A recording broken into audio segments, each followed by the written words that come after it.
Thank you. I'd like to welcome everyone to the hearing of the proposed Regional Climate Change Strategy 2024, and might I request, Dean, perhaps you might help us open with the karakia. Kia ora tātou, kia ora Phil. Tīmata tō tātou hui, ki rongi te mihi o te rānei, kia tātou. Mō tō tātou kaupapa, he mui a tātou. So thank you very much for welcoming us all here today, and look forward to the day and all the submissions we're about to hear. Nā ka tika ka huri whakaaro ki tō tātou atua, ki whakatau tōna rangi māre e tika pono ki rongi te mahi o te rānei. Ka haia te ata, ka hapara te ata, ka karoki te manu ka wai, dōre ki ngutu ko te ata nui ka horo haina. Ka tangi te umere nā tamariki he pō, he ao, he awatia, a ti hei wa mauru. Kia koutou. Welcome everybody. So I might just start by running through some very standard meeting guidance for meetings of this nature. We will be advising attendees that the meeting is being live streamed. This is a meeting held in public, but it is not a meeting of the public. But Council is always happy to see our community in attendance. The meeting is for councillors to debate with each other, not to debate with attendees. While that is happening, it is important that the meeting is not disrupted. We will remind those attending that to respect the democratic process and that no disrespectful or offensive language or behaviour is to be displayed. If it gets unruly in the public gallery, the chair will stand up and ask for quiet. If things calm down, the meeting can carry on. If the disruption continues, the chair may have to ask those disrupting the meeting to leave, and the meeting might be adjourned while that happens. We will aim to continue the meeting once things have resolved. The grounds for removing the public, Standing Order 12.2, the chairperson may require any member of the public whose conduct is disorderly or who is creating a disturbance to be removed from the meeting.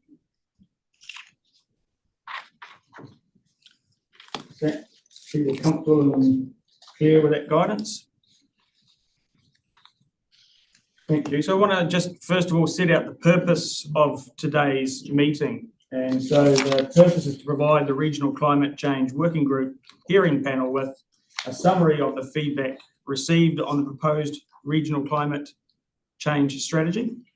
And we have a schedule of people who have asked to speak to their submission at the hearing that's proposed to take place this morning. The Regional Climate Change Strategy has attracted 48 submissions, and it is proposed that those submitters who wish to speak to their submissions will be heard at this meeting. Following the hearing, a meeting to consider all the submissions received and to deliberate on these will take place on the 20th of May 2024. The Regional Climate Change Working Group hearing panel may make recommendations to refine the proposed Regional Climate Change Strategy prior to it being considered by each of the individual partner agencies for endorsement. So the recommendation before the hearing panel this morning, it is recommended that the Regional Climate Change Working Group hearing panel resolve to: 1, note the proposed Regional Climate Change Strategy has undergone a consultative process and submissions have been received. Number 2 is to receive the submissions made to the proposed Regional Climate Change Strategy. Number 3 is to agree to accept all late submissions up to 5 p.m. on the 13th of May 2024.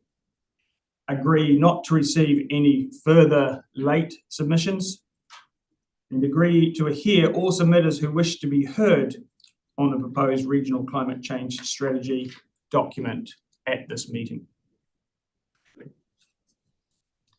Any questions or discussion of that set of recommendations or some points of it? Has there been any other submissions received since 5 p.m? So there has been, and the pack provided has separated out a smaller in the panel of the late submissions, and that reflected that our initial submissions were due to close on Friday, the 8th, I think it was. And then 6th. For the era and long-term plan, and we extended to the Monday the 13th. So there may be some confusion amongst the community. Yeah. So some folk who were providing late submissions to the ES public consultation, they included their comments on the climate change strategy within their wider submission to the ES. So we've captured and accommodated those up until the 13th of May. Wondering therefore if someone would like to move that. Tom, and any seconder for that one? Keith, thank you. All those any further discussion on that? All those in favour, please say aye. Aye. Aye. Carried. Thank you. At that point then, I believe we can prepare for the first submitter of the day. And that was due to be Mr Doug Fraser. Sorry, I'm on the wrong page. It was, in fact, Health New Zealand, Whatu. My apologies for that.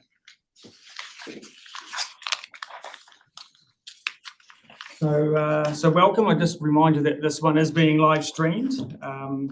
We do have a full copy of your submission, and all of the panel have read that. We have about total 10 minutes, so consider 5 minutes to speak to the pertinent points of your submission, and then there'll be an opportunity for us to perhaps ask questions and clarification at the end.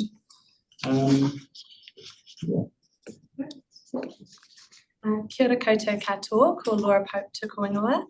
I am a Health and All Policies Advisor based in Mirihiku, Southland, representing the National Public Health Service Te Waipounamu.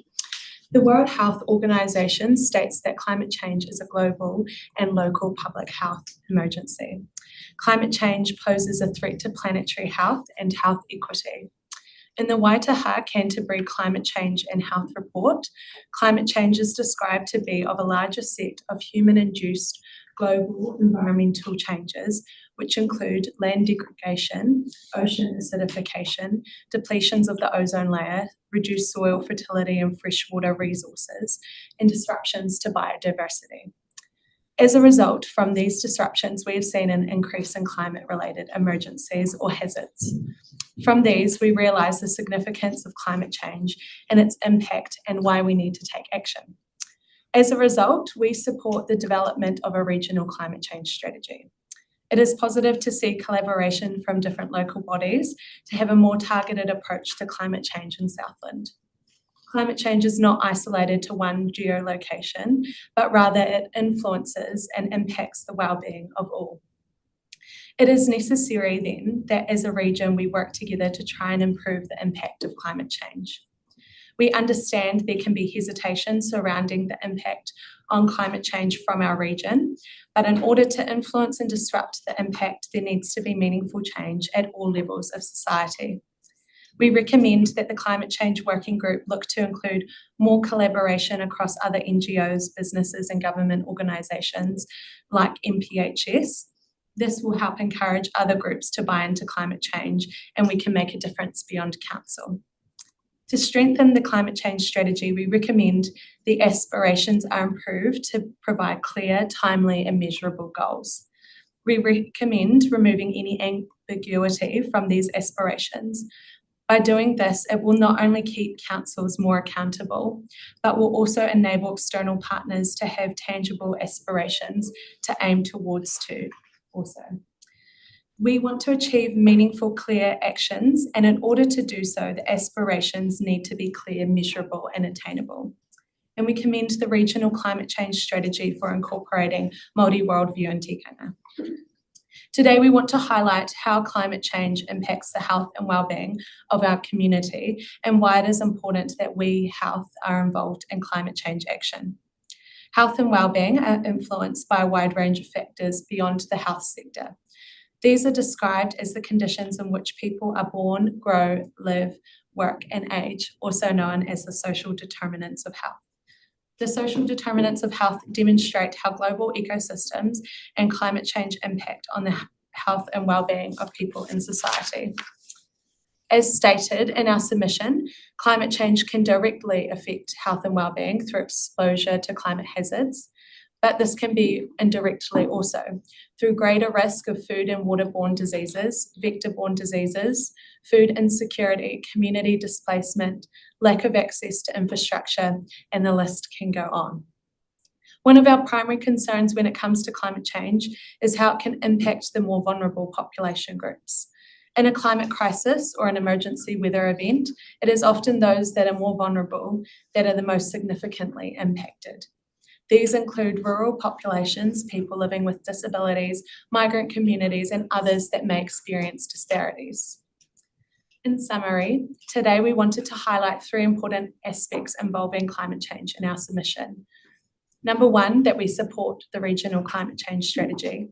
Number 2, that we suggest the aspirations in the climate change strategy are strengthened. And number 3, that health is an important aspect to consider with climate change, and we need to work together to improve this. NPHS also looks to assist government through a variety of workshops that we have provided to help address health in the time of climate crisis. I thank you for listening to our submission today. Ngā mihi. Questions? Tom? May I ask whether Health New Zealand has carried out any assessment of the net effect of temperature increase on health in Southland specifically? Not I mean, given that, one would expect that a degree or two might actually be helpful in some respects. So I'm interested in whether there's been any study of that. Not specifically in Southland.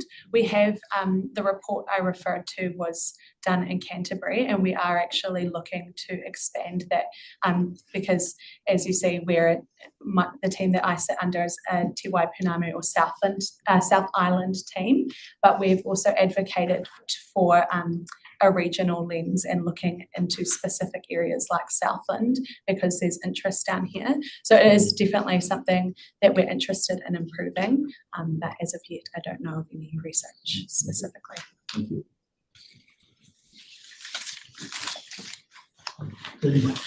Paragraph 10, we talk about health equities and incentive responses. I was interested in, I've got a question that I have here, but you might have already answered it. And it was basically, is there any demographics within our Southland region that we should respond to more so? Are you seeing any equity disparities? I see you mentioned 3 there, but Yeah, Health New Zealand have a focus on some key groups that do experience disparities, including Māori, Pacific. We also have rural and women. But I guess when it comes to a climate crisis, we are looking at any and all groups that may experience disparities. So I don't know if there is a specific like a list of all of the groups, but I guess those are some of our key priorities. Yeah. Okay. In looking at the submission you've put in, I've picked up on the similarities between aspirations 3 and 8, and that's helpful. Thank you for that. I guess one of your points is that aspirations should be measurable and provide more certainty. And thinking of aspirational 4, which talks about meaningful change, and you've picked up saying, well, what does it mean? What do you suggest it should be in that context? Or should we did a community survey in terms of perceptions. Mm-hmm. If we do another one in 5 years' time and compare the two, is that sufficient, or would you like to see something more in the aspiration itself? I guess we were just asking under the aspirations that the wording be a bit more specific. So we'd like to say what is meaningful change. I would have to get back to you on, I guess, some specific wording around some of that. But yeah, I think having a survey and measuring in 5 years' time what that might mean for people would be helpful. Be useful if you can come back and we'll deliberate it on Monday. Yeah, yeah, okay, sounds good. Thank you. I was actually just going to ask the same question, just around the ambiguity that you mentioned, whether meaningful change was one of those examples. Is there any other examples within those aspirations that you think could be more defined, to do something measurable? I'm sorry, I'll just get them in front of me.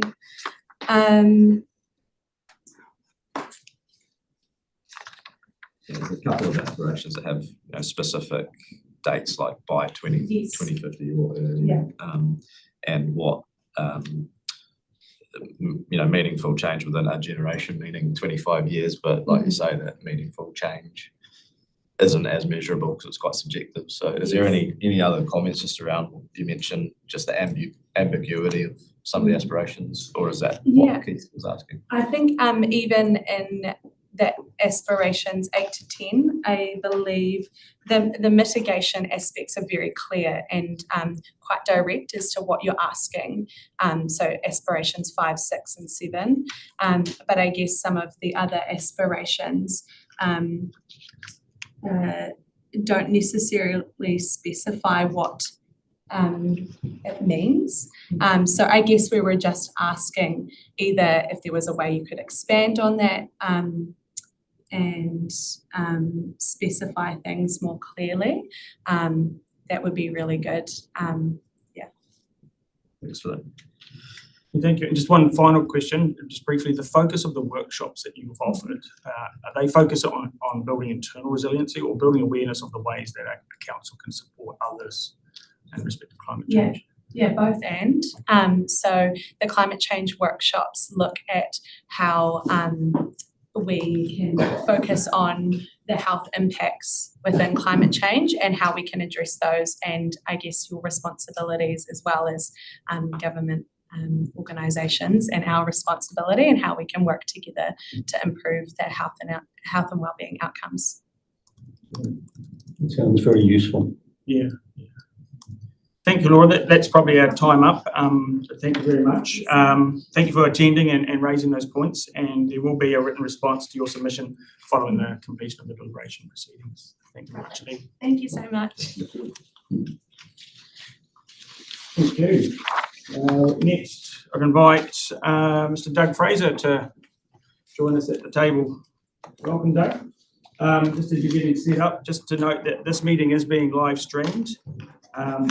We do have a full copy of your submission, and the panel members have all read the submission prior to this meeting. We have about 10 minutes in total, so I encourage you to perhaps take 5 or 6 minutes to speak to the pertinent points of your submission that you wish to draw our attention to, and then allow a few minutes for discussion on completion of that. Yeah, I'll try and keep it lower than 5 minutes, actually. I'll keep it high level. So just an introduction. I've had quite a bit of background in this process, you know, coming from a science background, and then I was involved in a government think tank back in 2011 on agricultural missions. So I've taken a keen interest for many years in this particular subject. Sort of high-level points I'd like to make is there's no formal requirement for you to do this regional climate strategy. And that was a point that was made in the SDC document, but I noticed it didn't seem to appear in the document that came from this panel, but I assume that's still the case. I query the whole issue around the quality of the data that you've used in developing the strategy. And I query the lack of community consultation up to this time.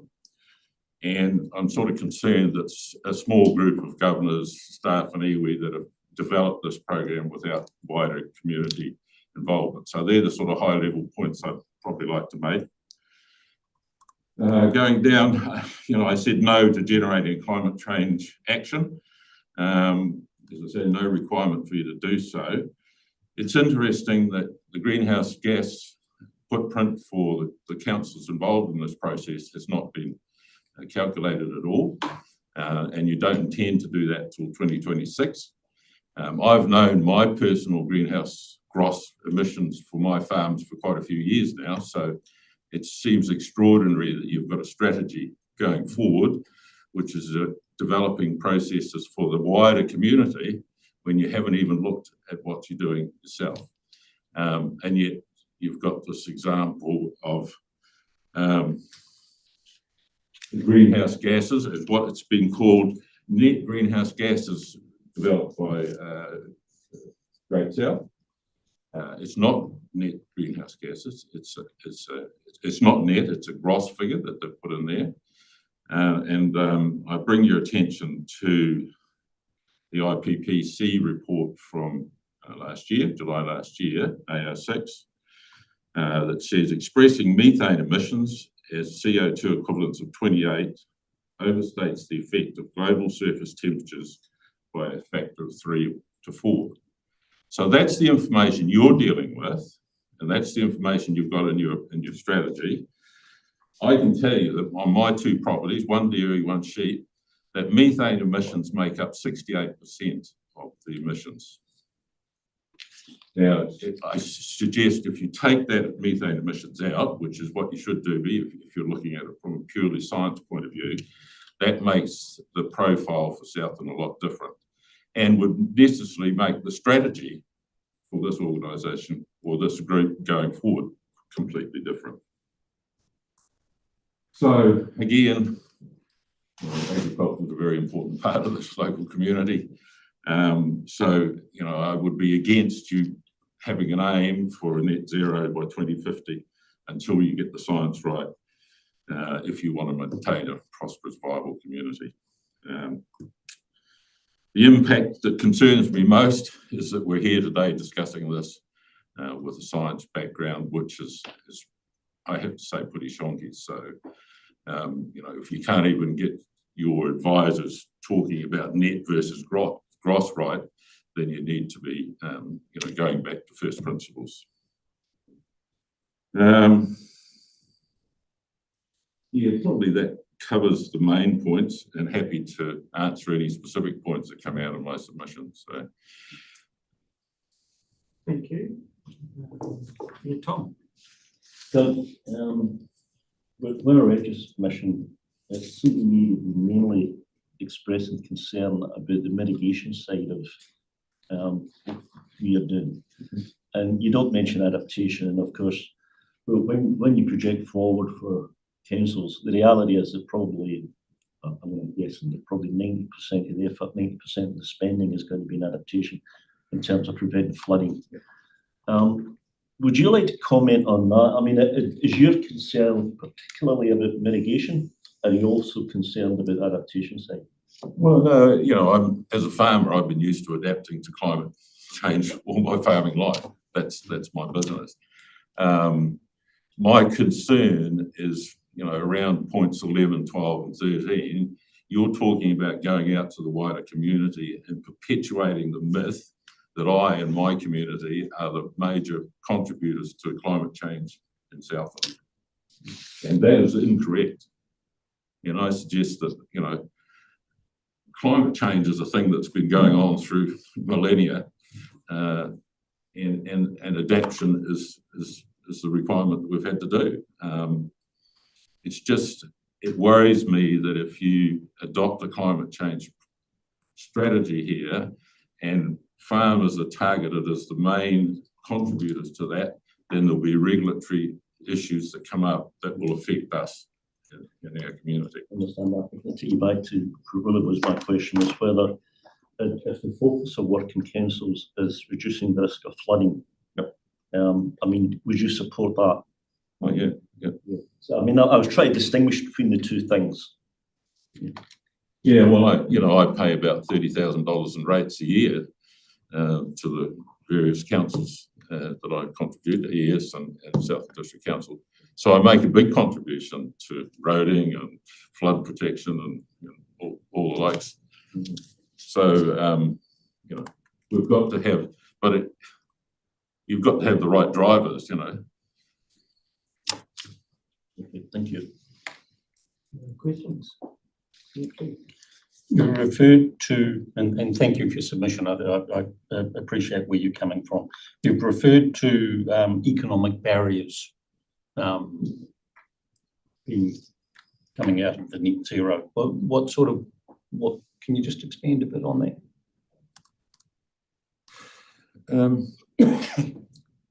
I suppose it's the pressure that's gone on the farming community over the years, because it's been identified as the main perpetrator of climate change in this country. You know, and we're told constantly that we're being subsidised by the rest of the community because we're not part of the ETS. You know, I would argue that I pay more money through the ETS system than most people in the community. So it's you know, and it's all tied up again with water quality as well. It's the inhibition of me to change my practices, because what is perceived we are doing to the, not only to the wider community through climate change, through water quality, through the likes. I suppose, sorry, I don't express myself very well there, but that's the sort of issue that I have. Okay, thank you. Just to clarify, please, Kia ora, thank you for submission. What was meant by the, we decreased methane by 68%, that may support a climate change responses. If we reduce methane by 68%, it's one way of. I'm just saying that if you have a proper inventory that includes the latest IPPC recommendations, the agricultural sector is going to make quite a smaller proportion of those net emissions. So then, therefore, your strategy to address that will be completely different, won't it? That's not the question I'm asking. You know, I've identified what my emissions are. You know, and you know, fifth form science told me that the methane is produced in a carbon cycle, which is just circular, and you know, I'm not mining carbon from my farm, so I find it extraordinary that a document that's, you know, put out by the local councils, you know, respected people in the community, should not be including the latest scientific interpretation of what is happening in the community and with regard to greenhouse gases. So I don't know if I answered your question, Dave. Oh no, I was just just interested in if you see a contribution of methane as a contributor to climate change. Well, if you're asking me, I don't think it makes any contribution to climate change. I thought you may have said that to reduce methane would have been of value, but well, if you reduce methane, it would be of value. It's just like growing trees are of value as well. But on that graph in page 12, you're showing trees that show a net absorption of carbon dioxide. You know, stocking numbers have decreased massively over the last decades, not only in Southland but across the wider community. So you could argue that farmers are at net zero regarding methane now. So I don't know. Doug, thank you. We've hit a 10-minute limit, but thank you very much for attending and clarifying those points. It's helpful to our process, and there will be a written response to your submission follows once the deliberation process is. I appreciate it. Phil, I wonder if the people at the back can hear. We'll certainly just remind the team that if we get hit with a heavy rainfall like we did to be prepared to speak up to make sure that everyone's hearing the discussion. No. Could I invite our third person today, that's Mr Dave Diack, to step forward to the table. I'd like to welcome you. Just remind you that this meeting is being live streamed. We have received a full copy of your submission and we've read it prior to this meeting. We have about 10 minutes in total, so perhaps encourage you to use 5 or 6 of those to outline the pertinent points you wish to draw our attention to, and then there'll be some time for discussion in the time remaining. Thank you. Thank you, and thank you for your welcome, and good morning to all of you. The copies that you may have read previous to the meeting today was a draft that I sent through to the staff. So I'm pleased the fact that you've read that. I have a little bit more to add now in relation to that. So the paper that you've read was written by Professor Bjorn Lomborg in February this year, and who, if you're unaware, visited New Zealand in March of this year. In fact, the parliamentary reception was held for him at the time, which has unsurprisingly received no mainstream media coverage apart from one interview that was done by News Talk TV. Why would this be? Because he speaks against the narrative of environmental alarmism and does not buy into the doomsday cult that it spawns. Environmental alarmism or fear porn, the likes of which featured across 4 pages of Environment Southland's own publication, the Enviro South Autumn edition, with regards to the 1984 floods. I mean, come on, guys, stop taking us for idiots.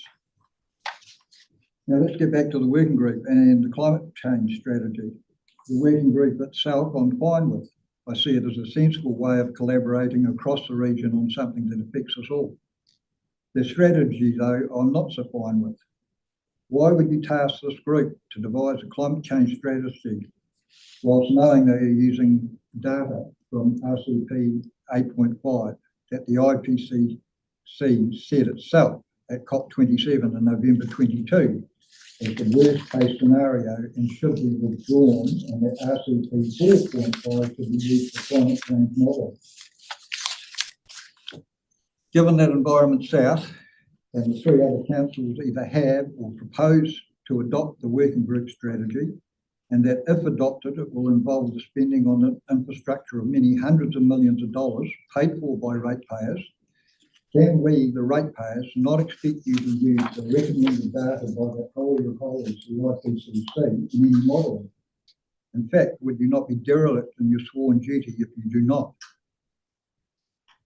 In closing, I'd like to speak some common sense. I'm 65 years old, and in my lifetime there has been approximately 1 prediction per year of the end of the years due to climate change of one sort or another. King Charles in 2007 gave the planet 7 more years, and more recently Greta Thunberg in 2018 gave the world 5 years. Both dates of apocalypse have well and truly passed. I wonder what climate models they use. And a final comment from Emeritus Professor of Biogeology, Geoff Scott from the University of London. What we have fundamentally forgotten is simple primary school science. Climate always changes. It is always warming or cooling. It is never stable. And if it were stable, it would actually be interesting scientifically, because it would be the first time for 4.5 billion years. Please, for all our sakes, use some common sense. You'll see in the document provided to you just before, there are a couple of charts. The first one is the IPC RCP charts, which show hugely different outcomes in the modelling between RCP 8.5 and 4.5. Why would you use the data that has been recommended not to be used? Why wouldn't you use worst case scenario? There are 2 further charts that are in today's document. Interestingly, both are local. One's from the Woodlands Research Station ground temperature data.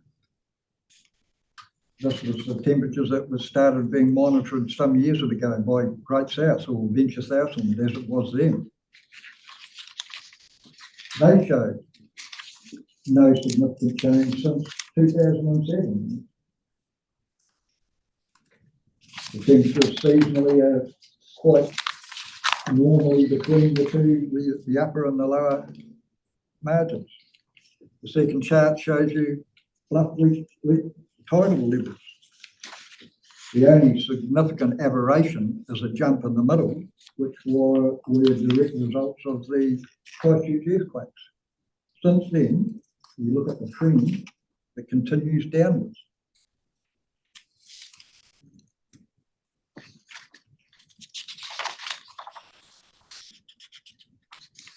Sean Campbell, Chrono Days at the smelter. I know that you need to be a data-driven solutions person. Please,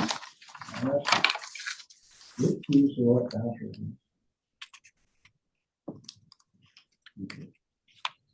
Thank you. Thank you. We'll take questions from the panel.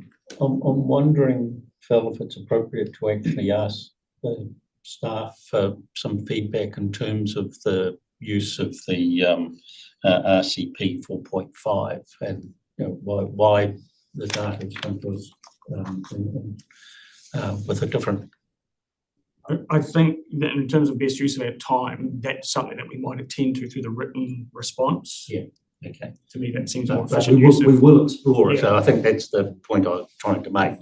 You raised a point there that we do need to drill down. My understanding, and I may be wrong on this, but my understanding is that it is a directive from central government that the 8.5 model be used, and that's across the board, the country.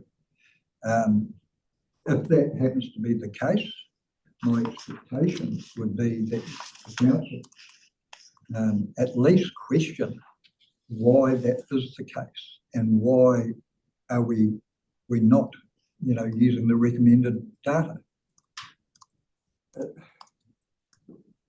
I understand, I'm on a community board. I understand that things like this are not always easy, but I mean, surely you must question, if you believe something to be wrong, you question it. That's all I'm asking you guys to do. Other questions? Tom? Yeah, David. I don't actually disagree with anything you said. But when I read your submission, some things that I underlined seem to me to be actually exactly in line with what we're trying to do, right? Because what you talked about was the falling number of climate-related deaths due to innovation, sensible adaptation, use those words. We should be promoting prosperity, adaptation, and resilience. And if we do those things, we can avoid bad outcomes. But that's exactly what we're trying to do. So, I mean, it seemed to me when I read it that actually, although you are disagreeing about the use of particular models, which I don't know much about them, I'm going to be honest, so I don't disagree with that. But the objectives that you describe, let's be resilient, let's adapt, let's get ahead of it, let's make sure that we're the winners out of this thing rather than the losers. I would agree with that exactly.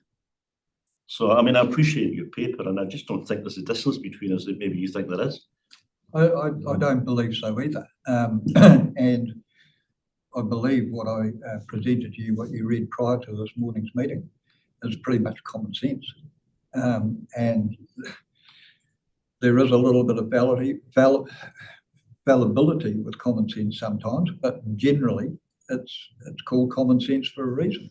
And I agree with you too, that I'm not necessarily on an opposing side just because I'm sitting at this end of the table.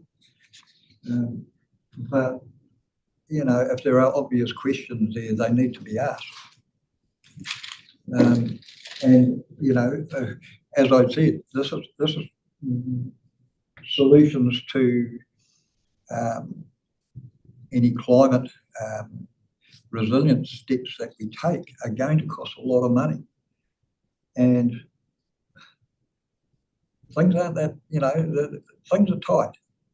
I've just, as I said, I'm 65. I've just reached retirement age, and I've learned what an income is that doesn't change no matter what. I'm looking at my rates bills jumping up significantly over the next 2 or 3 years. I'm thinking, how am I going to manage that? What else can I do? Just needs to be taken into consideration, that's all. Dave, there's the adage that carpenters often use of measure twice, cut once. And to me, that often speaks to the issue of make sure we have robust understanding before we start to make changes. I sense that's kind of the broad message we're receiving here from you, is to make sure we do think carefully about the science and the data that are guiding the decisions that are going to be made potentially in the future. And you know, adaptation, I think, is the key. Humans are pretty clever. Like, we don't know everything, but we can adapt to dangerous situations, and we'll avoid them if we can. You know, we can do this, and we can do it working together. But let's all get on the same side. And I think that is probably one of the biggest issues at the moment. There is this divide and polarisation, you might say, between groups of people, when perhaps it doesn't need to be. Perhaps we are actually a lot closer than, you know, what people realise. We've just gone over our 2-minute time limit, so I apologise if there was any other questions, but in terms of fairness to the other presenters, we probably have to close it there. But thank you very much for taking the time to both submit and come and speak to us today, and there will be a written response to the submissions that you'll receive after the deliberations are complete. So thank you very much indeed. Thank you for having me.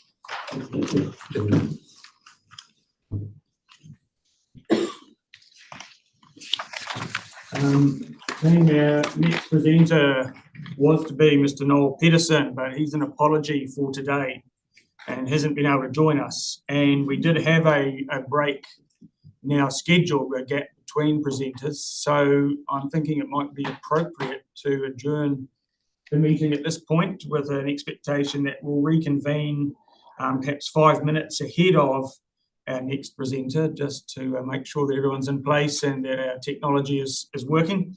So that would be at 11:45, reconvening to continue with the hearings at that point.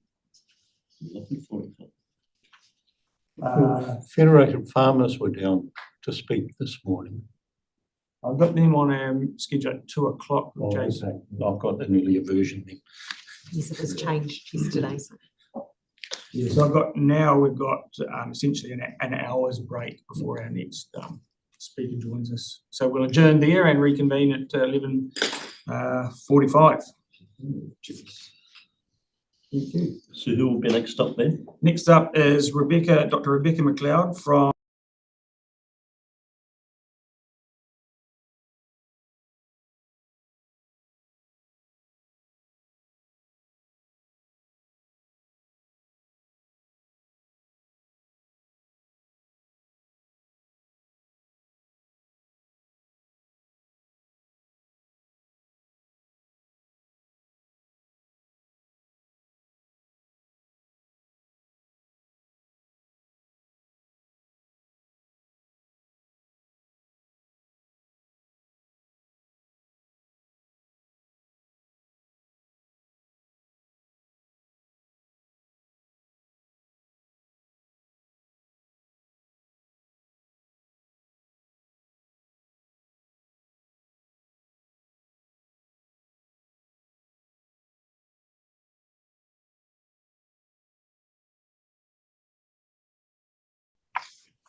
We're good to go. So thank you, everyone. We'll re-adjourn the meeting and continue. Our next presenter is Dr. Rebecca McLeod from the Department of Geology, University of Otago. Welcome, Rebecca, joining us on Zoom, and I'm hoping you're hearing and seeing everything you need to. We do have 10 minutes for your presentation to us. We'd encourage you to perhaps make use of 5 or 6 minutes to speak to the pertinent points of your submission, and then there'll be some time for discussion. And all of the panel members have had the opportunity to read your submission. So thank you. Okay, so thank you, Phil. Tēnā koutou katoa. I'm hoping my colleague Troy Baisden will be joining in just a few seconds. He was expecting it at 11:50. So, but anyway, that's fine. I can start without him. So we would like to express our full support for the strategy and congratulate the Regions Councils and Te Ao Marama on taking this initiative. We also broadly support the statement being consulted on regarding setting a net zero target for Southland by 2050 or before. We are happy to answer specific questions on our written submission, but would like to use our time today to elaborate on the concept of natural infrastructure and how that could be applied in the context of this climate change strategy. So Troy, who you just seen has just appeared there, and I, we're working on a large research program that is examining the natural carbon sink in Fiordland, and we're looking particularly at the carbon sink in the base of the fjords in the marine environment. Fjords really pack a punch when it comes to burying carbon on a global scale, and our preliminary estimates are that Fiordland's carbon sink permanently sequesters the equivalent of up to some 20% of New Zealand's emissions. So it is a very significant natural service that is provided by this important part of Murihiku Southland. We view that iwi Māori and the councils are both end users of this research, and we just also note that we are working in partnership with Oraka Aparima on this program as well. We're working to determine how much carbon is locked away in the seafloor of the fjords and whether there are particular carbon burial hotspots in Fiordland. We're also interested to understand how vulnerable this important natural carbon sink is to a changing climate, and that includes changing ocean conditions, and also how vulnerable it is to management of the catchment and the waterways in the marine area in Fiordland as well. So this concept of natural infrastructure is basically saying that natural places are our most critical infrastructure, and that we need to invest and give those natural infrastructure features due attention. And ecologists have long spoken of ecosystem services and nature-based solutions, things like water filtration and flood protection and coastal storm surge protection. But nature as infrastructure, the term that's been coined by economists, and there was recently a visitor to New Zealand, Herrick from the Asian Infrastructure Investment Bank, who toured around the country talking about this term nature as infrastructure. So it seems that we're finally getting through in terms of giving due value to the services that natural environments, of which Southland has many, are providing to our globe in terms of carbon sequestration.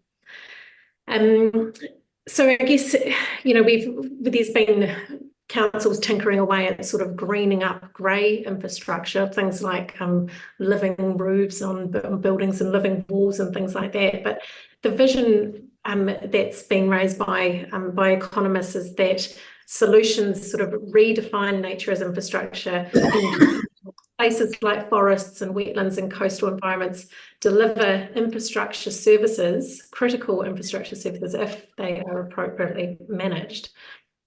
In the context of the net zero aspirations, we think that Southland Murihiku should be looking wherever possible to offset emissions with local initiatives of protecting, restoring, and possibly even enhancing natural infrastructure from within the region. And just as an aside, this is a concept that the Greater Wellington Regional Council is exploring, and I would encourage council to make contact with Megan Oliver. She's leading that work at the Greater Wellington Regional Council. So Southland, as you all know, has significant natural infrastructure. Even if we just look at this purely from an administration perspective. Now, currently, in terms of generating income off this natural infrastructure, through things such as the emissions trading scheme, it's not set up possibly currently to be able to really generate income. But that could all change if regional councils were to put pressure on the government. And so we therefore think that just because the structure isn't set up currently to generate income off natural infrastructure and the services it provides, it shouldn't be excluded from the strategy. Some of the solutions we're referring to might well be bespoke to a region, and I'll use an example from the Fiordland carbon sink. So when we're looking at Fiordland, the reason why it is such an impressive carbon sink is because it has an intact, extensive rainforest and a well-protected marine environment. We've got lots of rainfall and earthquakes and landslides that are depositing huge amounts of this terrestrially fixed carbon from the forest. The trees that have been photosynthesizing, taking carbon out of the atmosphere, are shunted into the fjord, buried deep, and that locks that carbon away permanently. But our preliminary findings are that we may not be able to rely so heavily on this carbon sink to regulate atmospheric carbon dioxide in the future. We really need to understand how its capacity to remove carbon might change in the future. Our preliminary findings suggest that freshwater diversion through the Manapoti hydroelectric power station into Patea Doubtful Sound via the tail race has potentially reduced or possibly even reversed the ability of that fjord to sequester carbon. We also believe that browsing pests who are, browsing on the forests within the Fiordland National Park will be reducing the amount of carbon that is able to be removed from the atmosphere. And we've identified that assisting the regeneration of the many landslides in Fiordland following the disturbance from storms or earthquakes is potentially a new possibility for carbon sequestration that we could justify as a response to the impacts on ecosystems of climate change and introduced species. So these are all quite significant initiatives that could be funded as carbon initiatives that keep funding emissions reductions onshore and in Murihiku Southland. But this will require strategic foresight and effort to succeed. And not least of all, it's important that we get leadership from mana whenua and buy-in to that approach. I'm just wrapping up now. I guess there are quite likely very specific management decisions that could be made in the future to restore and possibly enhance the carbon sink in Fiordland. So those decisions would be around things like the management of freshwater into Deep Cove and down the Waipounamu River. So factoring the carbon costs and benefits of those decisions alongside the other factors, things like impacts on biodiversity and cultural practices like mahinga kai and well-being. The cost of pest control, for example, could be subsidised if the impact on carbon sequestration in those fjords could be proven. And then I guess moving away from Fiordland and into other parts of Murihiku Southland, there are significant coastal and inland wetlands throughout the region, and these are also carbon burial hotspots. So we think that it would be wise for any plans that come out of the strategy to include assessment of the land use or zoning of those areas, and potentially looking to retire activities such as farming from marginal land, and particularly if you factor in sea level rise along the way. So you could start with looking at council reserves and the dock estate, and you could, there's potential there to make significant offsets for carbon emissions around Southland. So just to finish, we'd like to emphasise our support for the draft strategy and the aspirations that are expressed in it. And we're really excited about the ability or the aspiration to work more closely with scientists to inform the action plan. And we really look forward to working with Council and mana whenua on that. We think that there are ample opportunities to work on identifying, protecting, restoring, and possibly even enhancing natural infrastructure in Murihiku Southland to constitute carbon offsets. I've just read our whole submission, but that Troy contributed to as well. Is there anything you'd like to add, Troy? No, I could possibly underscore a few things, but I think you covered it very well. Yeah. Thank you. Thank you both, Rebecca and Troy. And questions, Tom, first question. Rebecca, I mean, it's very, very interesting ideas. Have you published on this subject? I mean, is there somewhere I can go and read more about this than, you know, what we have here on a couple of pages? Thanks for asking that question. We're part of an MB Endeavour funded project. It's only started a couple of years ago, so we're still in the data collection phase, and publications are still a wee ways off here. So we're talking very much in terms of preliminary results at the moment. But in terms of carbon sequestration in general, absolutely there are publications that are looking at quantifying the value of coastal wetlands around the country, and the potential sort of offsets that are available there, and scaling that. That I'd be happy to forward on if that would be useful. Yeah, and I'll just jump in as well and say that you know, we cover slightly different areas, so this program will be heading towards its publications, and we certainly think they'll be interesting and relevant. So that's why we're flagging it for strategy.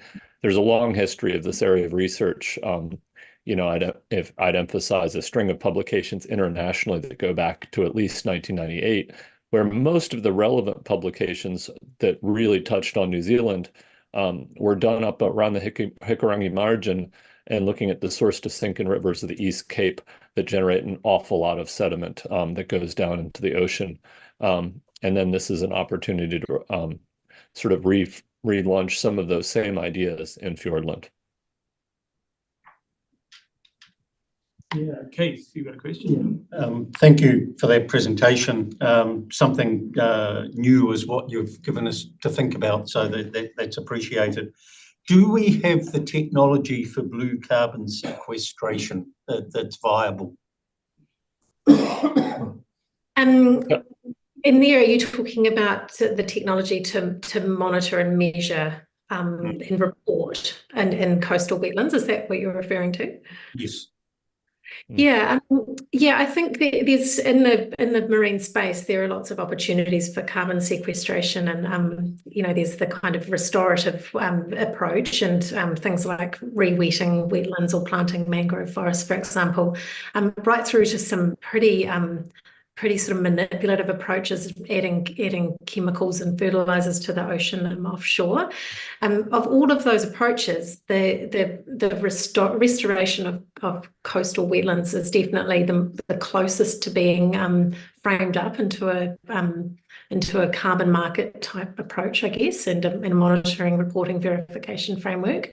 It already is being incorporated into the kind of Australian equivalent of the emissions trading scheme in Australia, and there's work underway to get this going in New Zealand as well. And it's also in the coalition agreement of the current government. They're wanting to bring coastal wetlands into the ETS. So there's a lot of motivation there at the moment. We've definitely got the science basis of knowledge around the country at the moment. It's just sort of setting up the framework, which is the bit that's needing a bit more development. But absolutely, it's on the immediate horizon, I would say, the near horizon.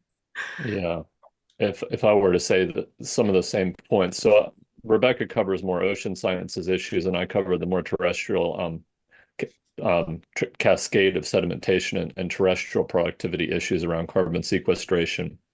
And the key thing to think about, and I suppose I originally came to New Zealand over 20 years ago to work on the development of the soil carbon monitoring system, there's really less sort of technology development and mostly just framework development and international approval processes in order to get credit for that. And the two big things to keep in mind, the first of which is we've talked about the idea of natural infrastructure, and that's really what we're talking about here. We're enhancing or restoring natural processes.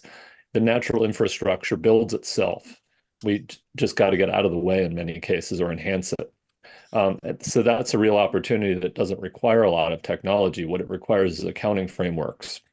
And the second issue with those accounting frameworks is that the way that the Paris framework works and what our NDCs, nationally determined contributions, work, is that much of it can be done through national accounting that's bespoke and appropriate to the nation. So that's something we have to develop for New Zealand specifically, or with similar nations. And there will be desirability in doing that. And that is sort of part of what the importance of getting it in the coalition agreement represents. Rebecca and Troy, thank you for your submission, and thank you for taking time to speak with us today. Unfortunately, we've hit our 10-minute time limit, so we're going to have to conclude it there, but just want to reassure you that there will be a written response following once our deliberations are complete. So please be reassured we will be communicating with you further, and thank you for your interesting and valuable contribution. Thank you very much. Keep up the good work. Thank you. Thank you.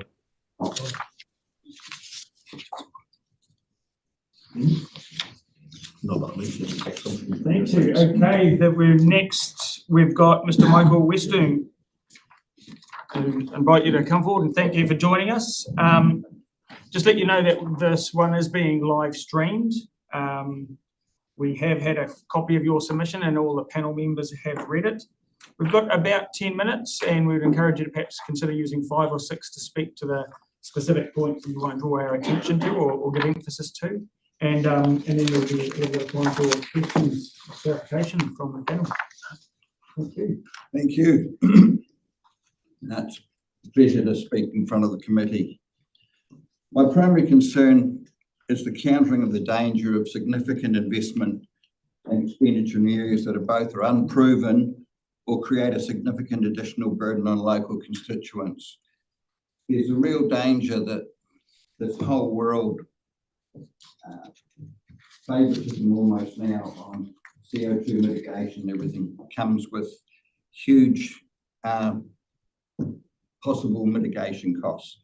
And that investment is one that I think isn't yet proven as needed, and certainly would be a huge burden on any society, let alone Southlanders. CO2 is a causal element of global warming. Climate change is still very contentious, as I've said, and I believe unproven. I've given some additional documents for you all that you can look at. The interesting thing is that climate variation is as long as world history. The impact of man versus nature is still not totally proven in terms of the significance of each relationship. Why did the world begin warming before CO2? I've provided some documentation on that that's showing that we had temperature rises on the increase before there was any significant change in CO2. There's evidence saying that in earlier times, I'm talking thousands of years prior, that CO2 levels were much, much higher. We also know that even at the levels of 400 parts per minute, they're saying now per million, is actually promoting agricultural growth, the greening of Sahara desert areas, etc., like that. Yet we're saying we've got too much CO2. I provided a graph showing the fact that only at very low levels does an increase in CO2 cause warming of the air. Beyond that, the significance pales right off to being nil. The other thing that concerns me, this is more the world argument, is that we see significant world events, yet very little is recognised as their influence. The Tongan eruption, billions of tonnes of water put into the atmosphere 2 years ago. We're only seeing some of that precipitating out now, yet we're told it's all the effect of global warming, CO2 increases. So this whole other events are being used to argue the cause as to why this is significant. The other thing that concerns me is the timelines for the CO2 argument. All the warming of current warming that we're experiencing goes back less than 100 years. we have such a short focus on timelines, yet we know that climate varies. There was a middle ice age. We've had a warming in the early years as well. Why is the timeline only 100 or 200 years? I just think that to use this reasoning to go and expend huge amounts of money, particularly in like carbon sequestration or things like that, is a total waste of resources. So that's primarily my mitigation and remediation of pollution and its effects, totally supportive. And there are things that people, the world has done that have caused damage to this planet. There's no doubt. Yet we seem to be diverted by the whole CO2 argument. We're doing nothing about the pollution in the Sargasso Sea. We're doing nothing really significant in reducing plastic pollution into the oceans, etc. If even 1%, I was going to say 10%, but if even 1% of the resources were spent on some of that, the world would be a much better and safer place. Thank you. Thank you. We've got time for questions from the panel. Matt, you're on. Sure. Thanks, Michael.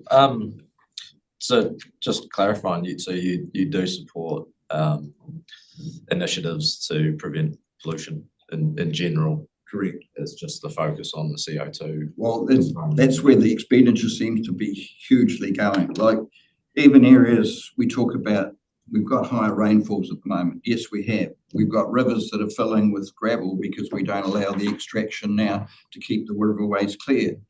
Those are practical things that shouldn't be done as a matter of course, yet we don't for whatever reasons. And I accept we're protecting some fish species or whatever, but we have to be aware that doing nothing also influences our environment and causes other outcomes.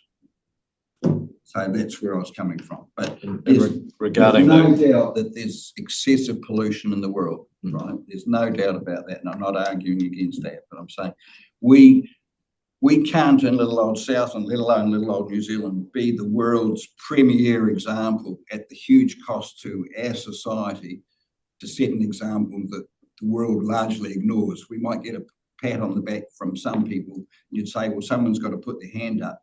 That's true, but at not huge significant disadvantage costs to the New Zealand citizens is what I'm saying. Beyond the cost, do you support the reaction and planning to the effects of take CO2 conversation out of the equation and acknowledging that the climate is changing and you've got data on here showing that that happens in the world? Do you support the planning of adaptation, particularly around sea level rise and things like that, coastal? Sea level is a sensitive topic with me because I feel that there's some issues there that the degree, you hear estimates from 100 mil to like 2 meters or 10 meters in the next 100 years. And the theory, if you like, again, it's that unproven fear-mongering that takes it to a huge extreme. Look, there will always be sea level rises and falls. Has it risen that much yet? It's a bit like the coral reefs, they're saying they're bleaching in Australia, right? The Great Barrier Reef and that. Yet there's other information out there saying they've never been healthier. There was one species that's bleached a wee bit. Now, why? It's this misinformation and even filtering the information that's out there. The layman doesn't know. I don't know. And I'm saying there's so much out there that says agendas seem to be pushed. And I'm not a global conspiracy person at all. I'm just saying that there's stuff exploited for other purposes, in my opinion. But no, in terms of planning ahead, we'd be irresponsible if we didn't do things to do so.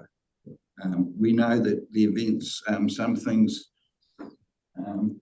coasts change. We've seen tidal movements when rivers change or flow reduces, like the Waipounamu, those sort of things. And we have to live with those outputs. But it's difficult. If you want to protect a road, though, you can't hardly do it because you need environment permission, etc., because of all the other impacts. But we're actually seeing some stuff that could be done relatively cheaply, and we don't do it. Colic Bay is a good example. Other ones, the mitigation efforts aren't necessarily that expensive, but we seem to be focused on some super big picture stuff that could hugely cost the rate. Cheers, Michael. Question. So Michael, as I read your paper, it was arguing that we should not assume things, the science is as settled, that is clear, as it's sometimes made out. But when we are looking at what to do, we're looking, really 100 years ahead, and things, infrastructure works take decades sometimes. So would you agree, and this is a question, would you agree that on a precautionary basis, we do have to undertake some of the infrastructure works perhaps that we've talked to try to protect land from flooding, given that if we are right, let's suppose you're right, that's fine, but if you're not correct, then it'd be too late to do anything about it if we delayed action for 20 or 30 or 40 years. No, look, I totally agree that planning, the problem is the questions in the survey are very tight. And so how do you make the point? Do something, but be careful what you put your resources to. That's where I'm coming from. And I made the point in my submission about even to a taproot, losing quality farmland for trees for people going for carbon credits. Now that's a terrible outcome for local communities, and I don't think it really contributes in any way, shape or form to reducing the risk of global warming. But in terms of your comments about investing in infrastructure, I totally support that. And it would be irresponsible not to plan ahead for events. And we do know we're seeing more rainfall. We do know those sort of things. There is more flooding. So we need to be doing things like it could be flood banks, or it could be more dredging or things like that. But those are positive, practical things that can be done to protect the community. Yeah. I'm not sure there are other questions, but we've kind of just hit our 10-minute time limit, so we might have to pause it there. Just want to thank you for taking time, Michael, one, for your submission, two, for coming to speak to us about your submission. And I want to reassure that there will be a written submission coming back to you once we've gone through the deliberation process. Well, I do appreciate the opportunity to speak and the goodwill and intent of you guys to do the best for Southland, and I acknowledge that. I'm just saying, well, hey, there's things that we need to, in my opinion, be aware of as well. But investment in infrastructure absolutely should be encouraged and continued. Can we fund it? It's a different matter. Thank you. What is a slightly different perspective on it? Appreciate it. Thank you. Thank you very much.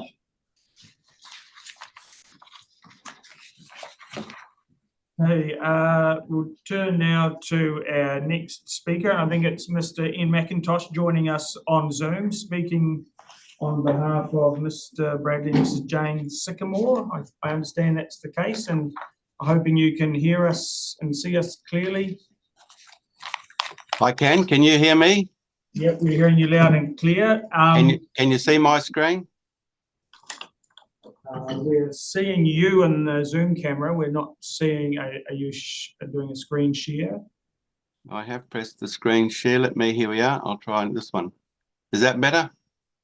Yeah, that's good. We're seeing that clearly. Okay. All right. Thanks very much for giving me your time. Funny thing is that, hang on, I'll just see if I can make that bigger because it's cutting out. Here we are. Can you see that all right now? Yep, we're seeing it clearly at this end. Okay, right. So in the forward of the strategic document, while opportunities may, actions reduce emissions might, all my wording there in red are very, very fuzzy terminology. And what I'm proposing is that there needs to be far more objectivity. So before you go and spend millions of dollars. So I'd like to put a bit of objectivity to this discussion. So since the start of the Industrial Revolution, here we are. So since the start of the Industrial Revolution in 1750, there has been a 371,000% increase in man-made emissions.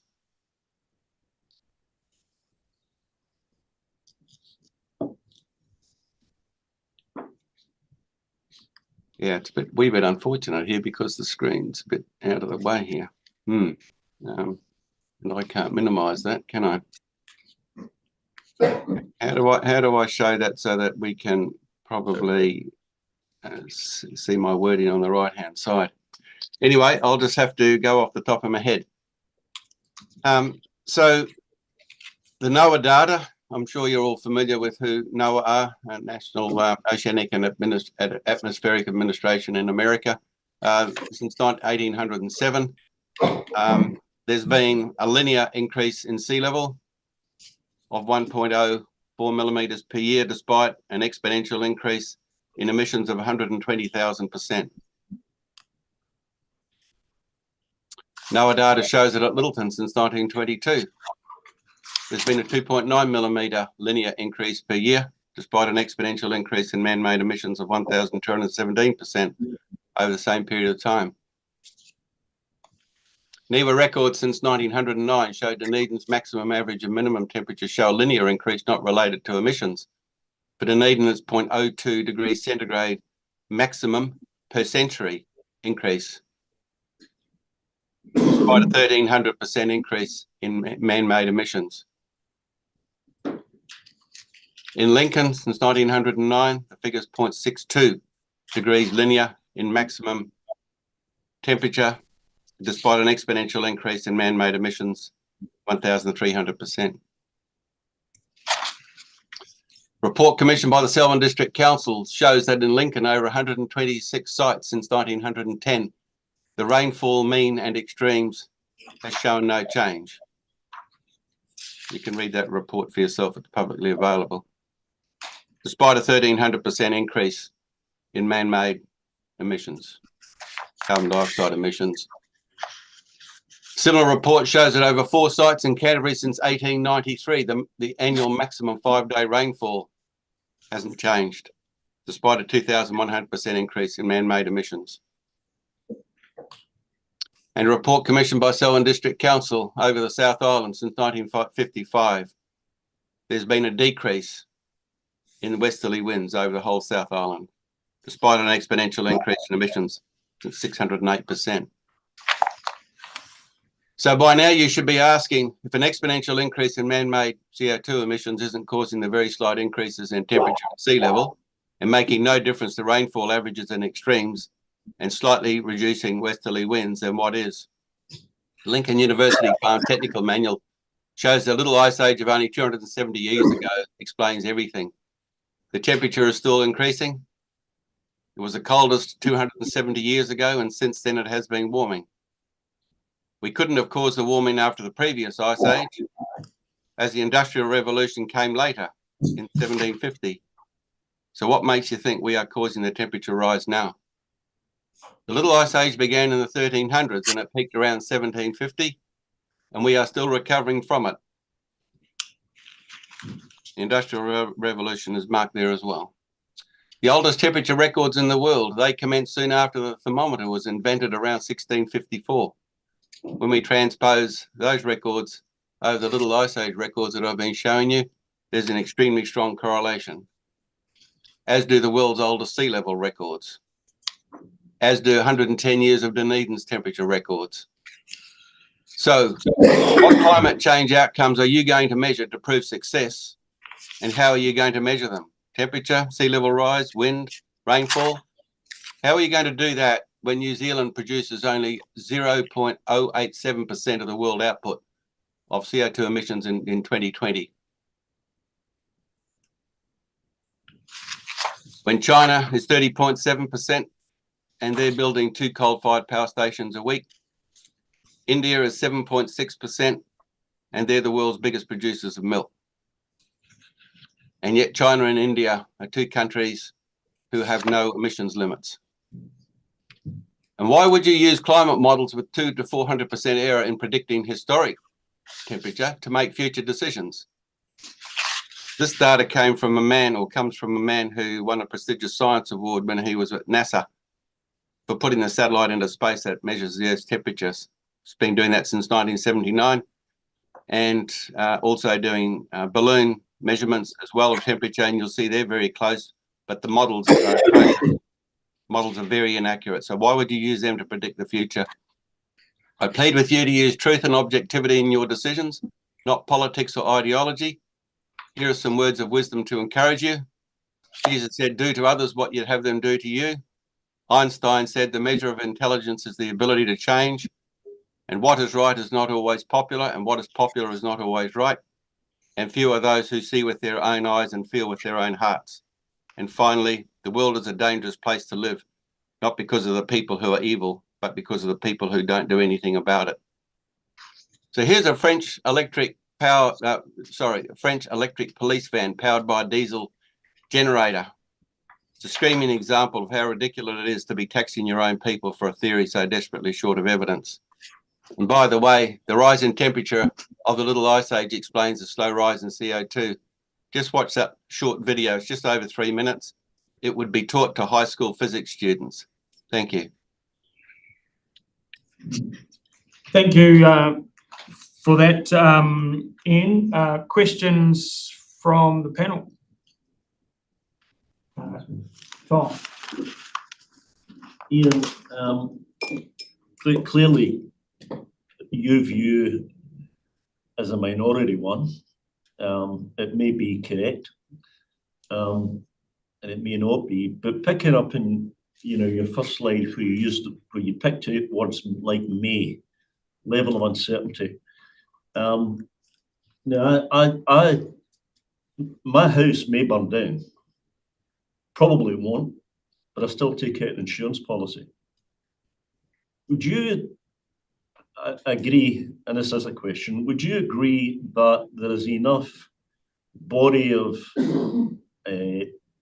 evidence that on a precautionary basis we should be taking action, particularly adaptation type action, which may take decades, and therefore you cannot do it at the last minute, so that on a precautionary basis, a bit like an insurance policy, we should be undertaking that sort of work now to protect from flooding?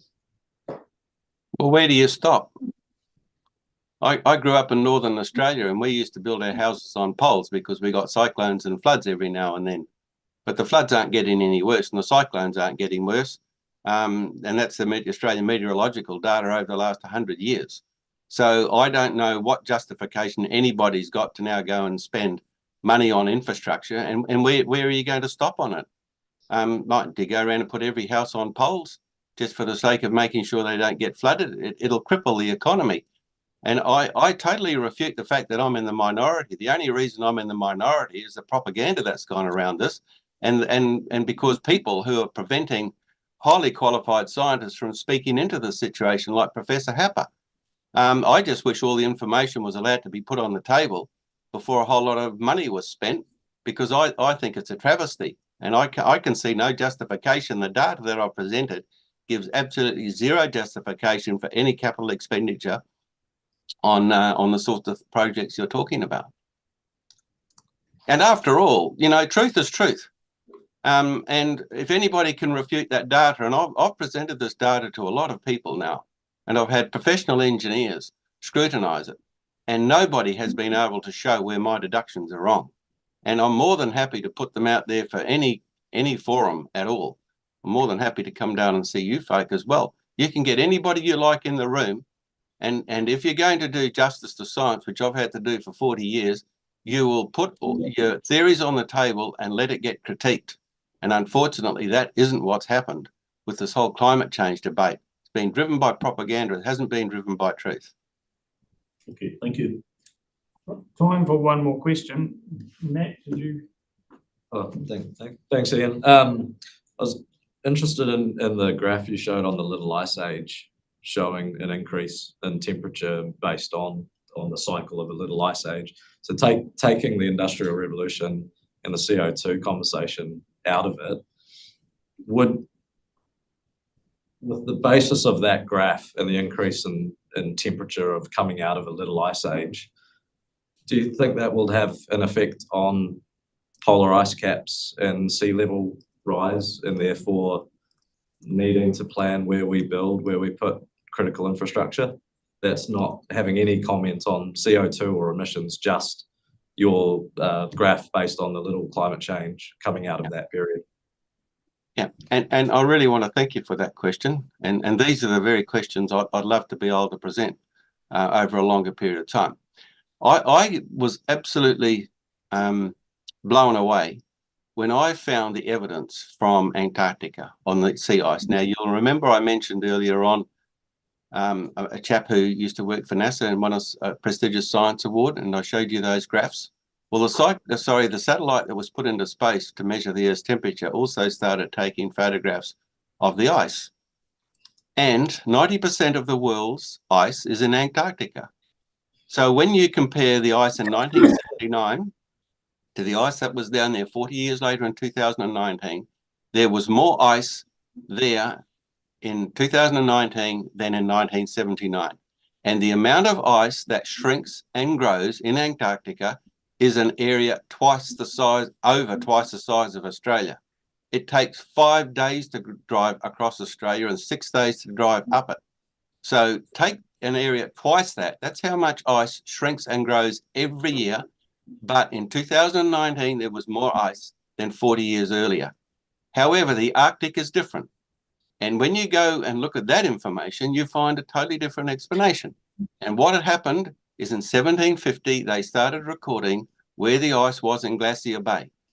Well, a fellow called Vancouver was one of those who helped to record that data. And the ice, some of that ice was 1,200 meters above sea level. Well, between 1750 and 1880, the bulk of the ice that's gone today had already gone by 1880. So something was happening back in 1750 when the ice started melting and the bulk of it had gone by 1880. And similar photographs we've got from New Zealand, they're not as old as those. But the data clearly shows the ice was melting way back then. My point is that graph that I showed you from Lincoln University shows that the temperature is increasing. It will stop when our position in the cosmos comes to a point of equilibrium. We haven't got there yet, as you've seen from the previous high in the temperatures. We can't change any of that. My point is we are contributing nothing to that. And you can clearly see that when you do increase emissions, has no bearing. So therefore, decrease emissions, it's also going to have no bearing. Same thing. So appreciate your question, really do. And thank you. We've hit our time limit on this occasion, so we're going to have to pause, stop conversation there. But I want to just acknowledge and thank you for your submission, and thank you for taking time to speak to it today. And just want to reassure you that there will be a submission, and a written submission in response to that from this working group once we've concluded our deliberations over the next week or so. Thank you, and I'd be delighted to travel down to Southland to talk to you folk if you want to talk for longer. Thank you. Thank you. Okay, right, bye-bye. So everyone, that now brings us to a natural pause. We have a break now before the next speaker, who's due to join us at 1:30. So we had a scheduled break at this point. So I suggest we adjourn, and if we could have the panel back here about 2 or 3 minutes prior to the 1:30 kickoff. The next one who will be speaking to us is Mr. Peter Foster, who will be joining us via Zoom at 1:30. Thank you very much.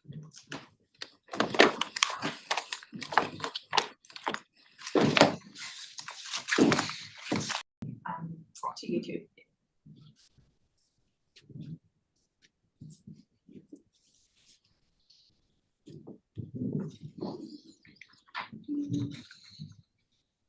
I see you've got 4 messages waiting in chat. Are they relevant? 3 were from this morning. Yeah.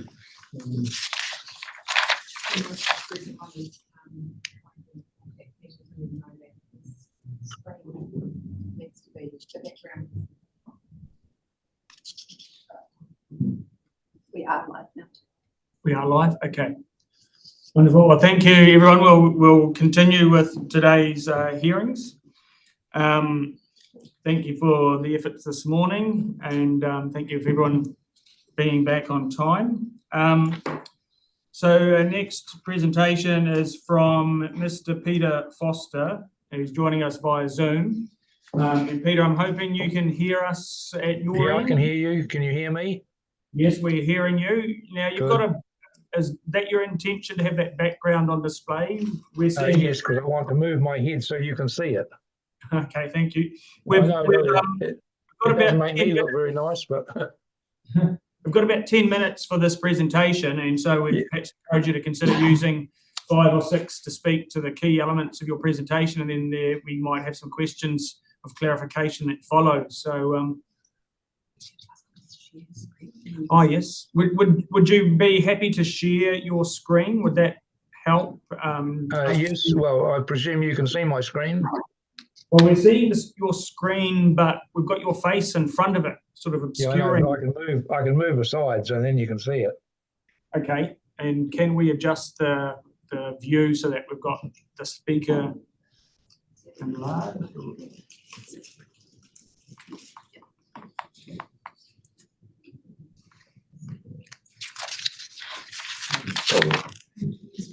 Yes, we can do. Okay. Right, Peter, we'll hand over to you. Okay, thank you. I'm Peter Foster. I started working life as a biochemist, working on bacterial viruses. I taught science for 30 years, and for the last 17 years, I've studied the scientific literature on climate change on a daily basis. I'm an executive member of the New Zealand Climate Science Coalition, which is a loose group of scientists, mainly from New Zealand, who are concerned with the politicisation of climate science. So the first thing concerning your proposals is that you don't have any evidence or a need for such proposals.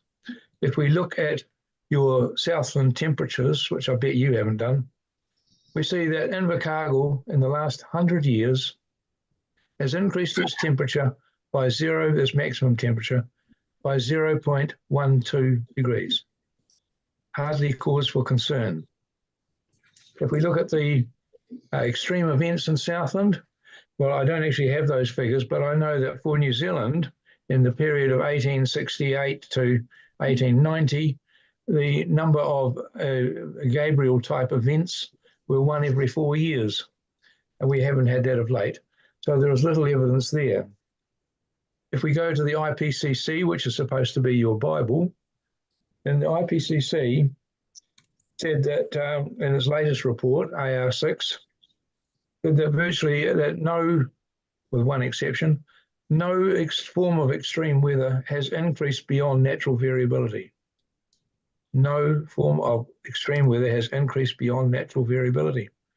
That's what they said. The one exception was heat waves, but they only started their data from 1950, conveniently missing the very large and extreme heat waves that occurred in the 1930s.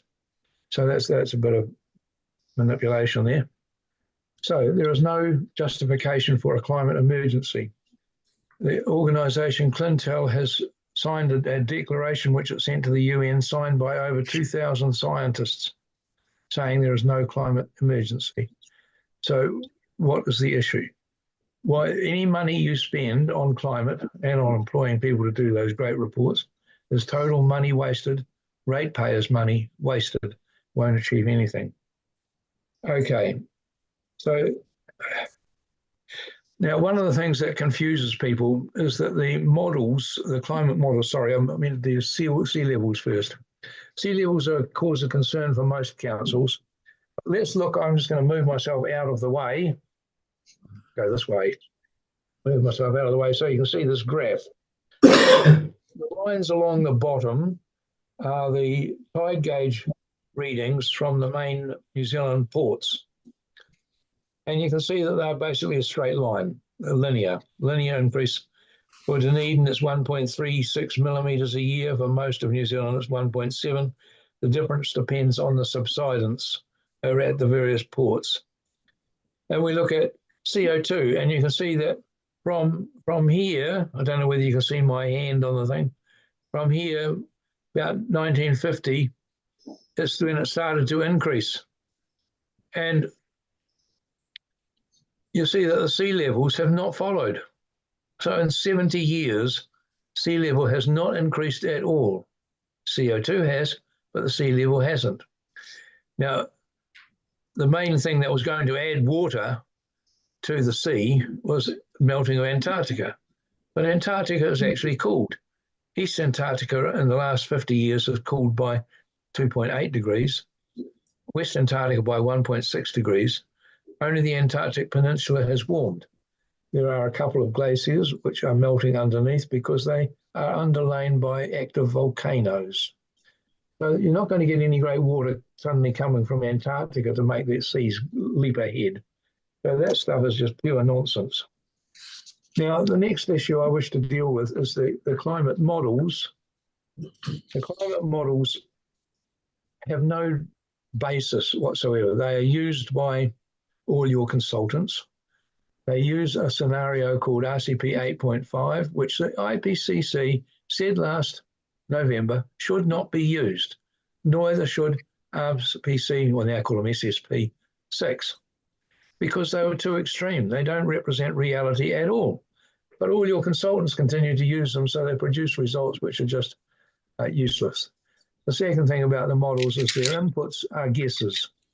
Their major input is clouds, and the IPCC has said that they know neither the magnitude or the sign of the effect of warming on low clouds. So they don't know whether low clouds are going to cause cooling by increasing or cause warming by decreasing.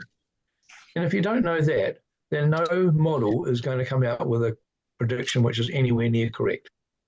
And the other thing I say about the models is that they have been predicting things for 40 years. In 1985, they predicted the sea levels on Otago coast would rise by 1.2 metres by 2025. You can see from this graph, nowhere near it. They haven't done it. It's just nonsense. But that's the thing you people are believing in. And there is no cause, there's no scientific evidence for you to believe in it. Now, if I can just do one more thing here, if I can go and change my background to this one here. Okay. Now, this is the heat, the blue is sea surface temperature. The little red that you can see on, which is always to the right of the blue, is the atmospheric temperature, and the green is carbon dioxide. Now you can see there that carbon dioxide always follows temperature, never precedes it.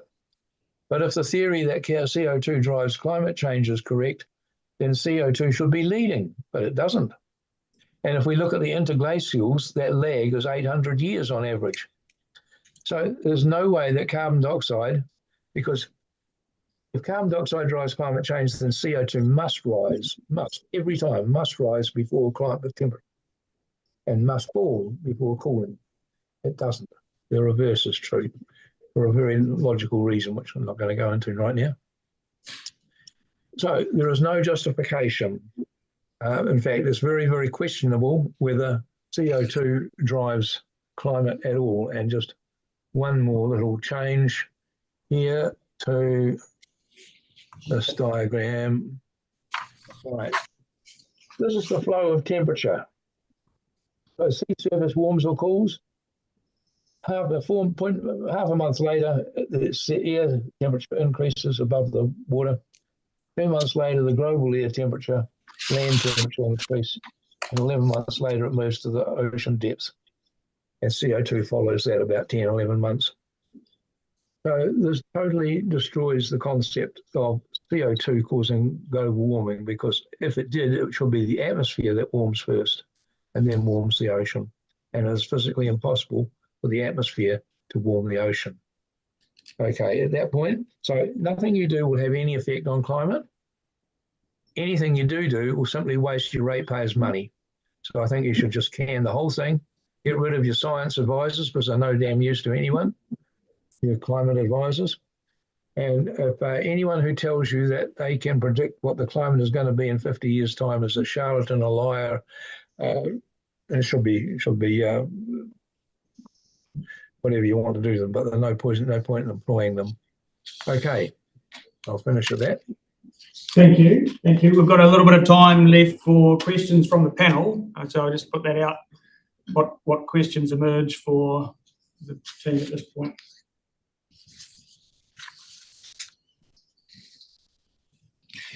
I suppose maybe one is probably we talk about some of the data you've got there on the oceans.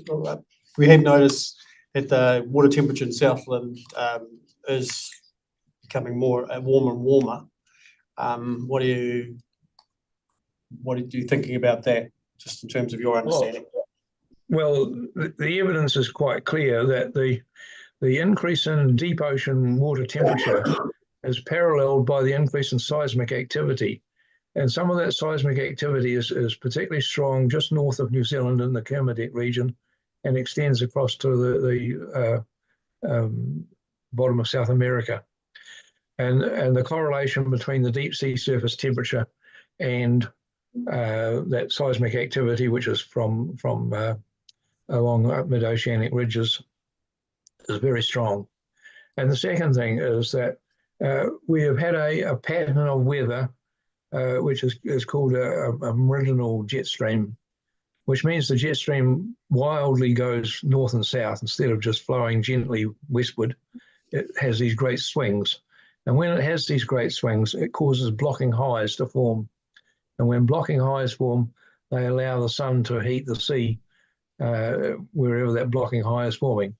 And we happen to have had a continuous succession of blocking highs in the sort of area north of Auckland, in that area there, which has caused, and in the mid-Tasman, which has caused the oceans to warm. It's the sun that warms the ocean, not carbon dioxide.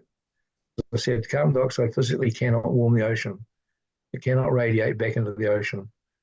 For every molecule that radiates into the ocean, there are 85,000 radiating out. It's not going to happen.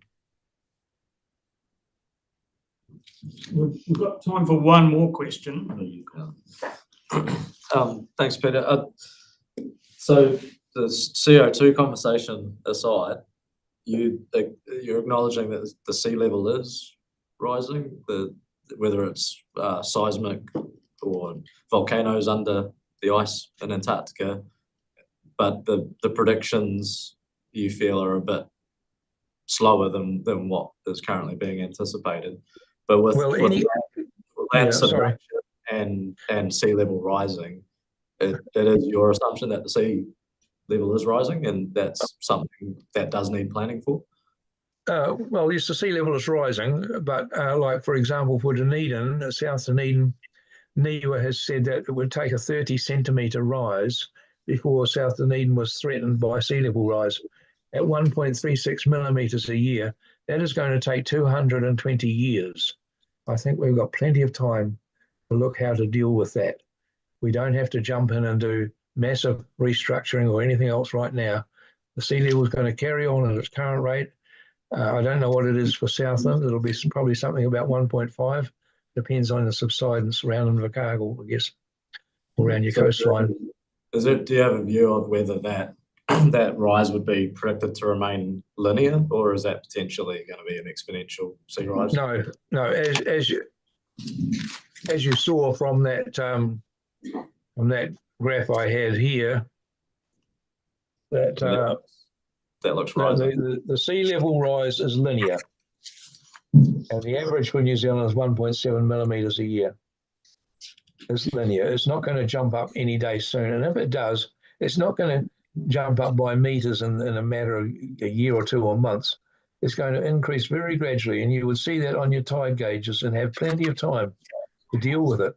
It doesn't require any great, you can plan now. You can just extrapolate from that graph at that rate per year, and you'll see what you're going to get in 50 years' time, probably. Yeah, I see a bit sharper of a curve, but maybe that's just my eyesight. No, well, I can assure you there is no curve there.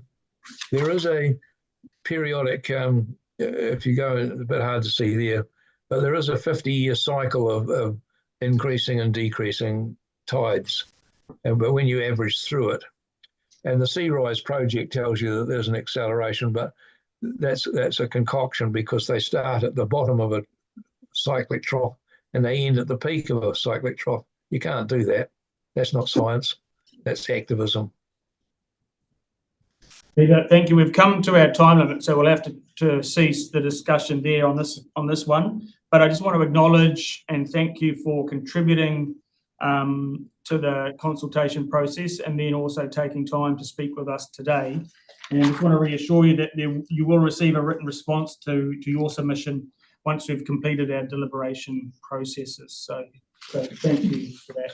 Okay, thank you for that. Request a copy of this presentation. The stuff that you've shared with us on your PowerPoint, is that something that you could share with us? Yes, I can send that. And if you want to come down and give you the councils a talk on climate, the real climate, I'm happy to do so. Okay, no, thank you. If that was something you would forward through by email in the first instance, that would help our deliberation process. Yes, I can do that. Okay, thank you. Thank you very much indeed. Okay, thank you. Bye. Right. Okay, the next presenter we've got is Miss Jen Miller, joining us via Zoom, representing Forrest and Bird. And I'm hoping you can hear us, Jen. Yeah, thank you. I can hear you well. Can you hear me? Yeah, we're hearing you well. So we've got about 10 minutes and perhaps if you could use, the first 5 or 6 to highlight salient points from your presentation, and then there might be some questions of clarification. Okay. You've submitted, so thank you. Thank you. Thank you very much for the opportunity. Just a quick introduction. I'm in place of Chantal, who is the Otago Southland Regional Conservation Manager for Forest and Bird. I was formerly the group manager of her team, but now ostensibly retired. I won't take too long. I am assuming that council members have read Forest and Bird submission. I'd like to really strongly endorse the approach the councils have taken, a collaborative approach to develop the strategy. It's really heartening. And hopefully that will help inform individual councils when it comes to establishing actions as an outcome of the strategy. Our submission had a sort of strong, a sort of a flavour of a sense of urgency. I think it's clearly undisputed, I think, in respect to science, despite some of your submissions, that there is a climate emergency, and even a cursory look at some newspaper articles will tell us that this emergency is getting close to, or potentially close to, a tipping point. So even though I know some of the submitters either misunderstand climate or, what climate change is and sort of conflating it with weather pattern, or others who just simply reject the notion, I hope that council, even though you have to bring along individual ratepayers with you and other community members, that sometimes with people with very strong views, it's simply impossible. So I really urge you to keep going, despite some of the concerns people have expressed in the submissions. I do want to note that I'm particularly disappointed in the Federated Farmers submission. It seems to want to extend the sort of 25-year goal on the basis that there may not be enough data to make decisions. And Forest and Bird would strongly reject that notion. There is a sort of plethora, an avalanche of data, and we know some things. We know some things as fact. We know that wetlands and forests store carbon. We know the impact on people and nature has as a result of droughts, floods, and fires. And I think what we also know, that extraordinary cost to these communities, both in terms of the impact on their physical lives and their mental lives. And I think this is really clearly sounded out by Te Waipounamu Health in their submission. I thought that was very detailed. It addressed those impacts on communities and individuals' health as a result of climate disruption. The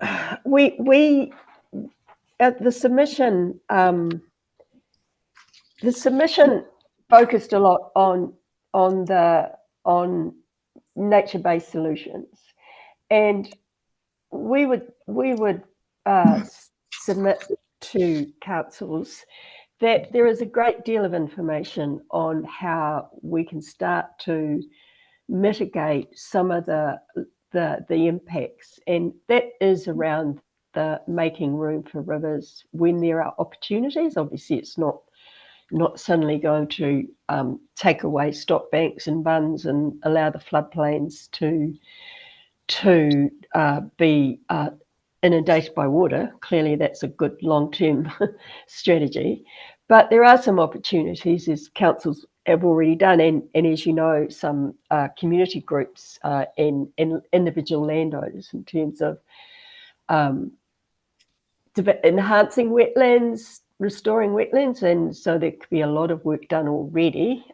Sought that incidentally in the LTP, sufficient funding to provide for some of those nature-based solutions as opposed to developing the built infrastructure and higher and higher stock banks. I don't really have any more to say actually, other than I feel personally encouraged that this strategy is being developed. I'm sure it must have taken quite a lot of work to get to the same point, and I congratulate you all for a really good strategy, other than us clearly thinking there needs to be a greater urgency. So kia ora, and thank you for having me to talk on behalf of Forest and Bird. Thank you. Time for some questions from the panel. And maybe I could start. One of the things you mentioned was land use change and anticipating the need for land use change. And I was kind of curious around, we're seeing in some rural settings the opportunity for installation of renewable energy facilities, whether that be solar or wind-based renewable energy facilities on farms in a rural setting. What's your perspective on that kind of initiative? The view would be, from Forest and Bird's perspective, that would be encouraged, other than in situations where it would be requiring the loss of significant indigenous vegetation or habitats. As we said, like forests are a really important carbon sink, as is there some information around grasslands and so forth. So on private land, it is a great place, actually. But yeah, with the caveat around the impact on the natural world. Thank you. Other questions from the panel?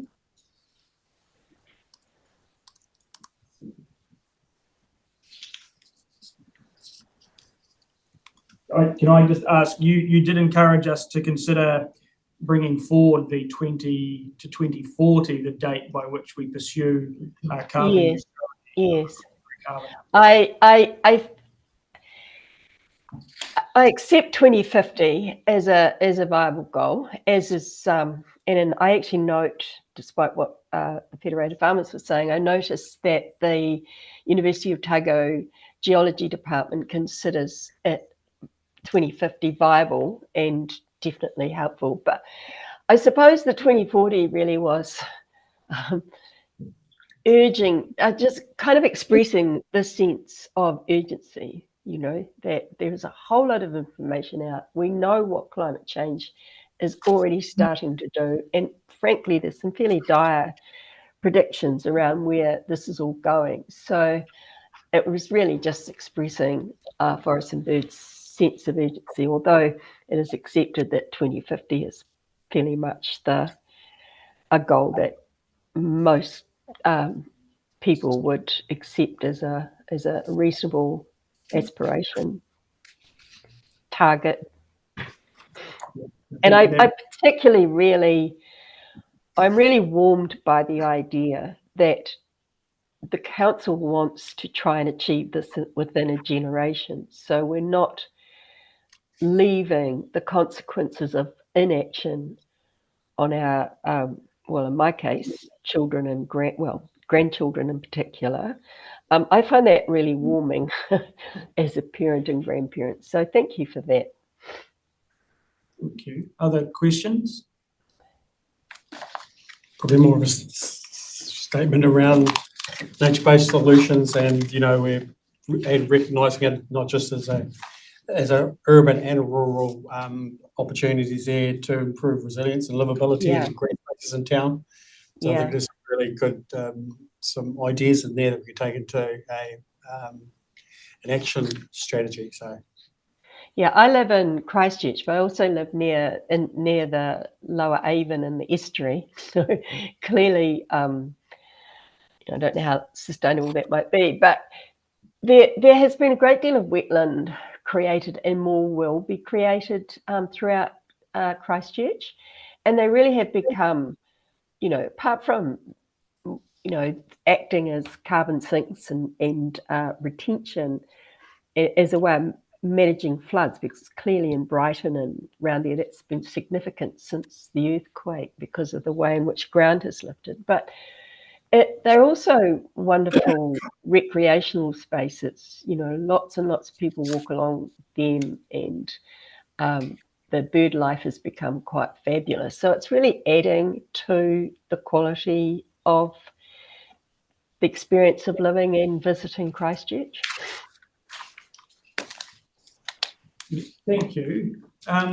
We've actually hit the 10-minute time limit, so we'll pause conversation here. But I just want to, first of all, thank Forrest and Bird for taking the time and effort to submit on this particular consultation topic, and also for taking time today to speak with us and respond to those questions. So, and to reassure you, you will receive a written response to the submission once our deliberation process is complete. Okay. Thank you all. Thanks for your hard work. Bye-bye. Yeah.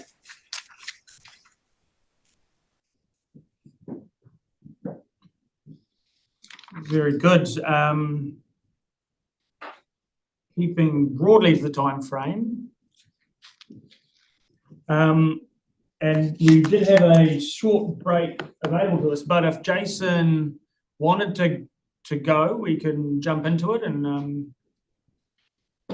And so next we've got Jason Herrick from Federated Farmers.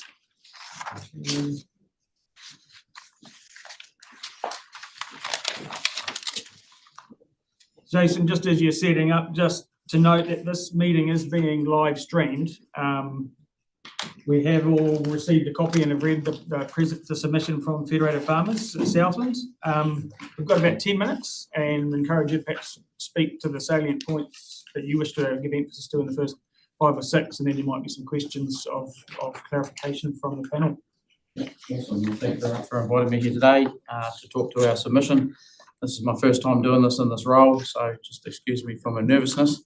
Not that No, she's all good. So with our submission, Southland Federated Farmers, supports the joint efforts of the 4 councils coming together to develop this regional climate change strategy.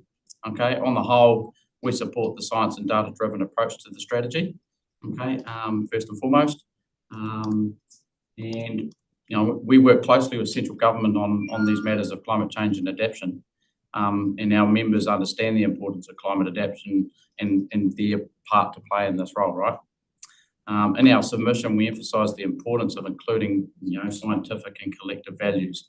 A lack of data and science has resulted in previous governments making decisions relative to climate change, which greatly harm New Zealand's economic well-being. It is therefore crucial that any regional decisions relative to climate adaptation consider the best available data, and that's real life data. And what we're talking about is not the modelling and predictions of some that are out there, right? So we need to be collecting data right across all sectors, including strategic partners and so on, to come up with the right approach. Early engagement with stakeholders in carrying out the strategy will be important. It will also be important that the strategy remains fluid, as much of the detail regarding the government's approach to climate change is yet to be revealed. Okay, so I mean, we're calling for collaboration not only between councils but also with stakeholders. This can be achieved through early engagement and by providing transparency, and that's the key word here, transparency, and the intentions related to climate adaptation. It is crucial that the rural sector is engaged in all discussions and that all local groups such as catchment liaison committees are utilised for their expertise. One of the things I'd like to add there is we are subject to our own weaknesses where we keep making decisions and trying to come up with a solution without doing due diligence to what's going to be in the future. Climate change strategy is a real key point here when it comes to the likes of adapting energy sources into our world and going to these clean energy sources in the way of wind and solar.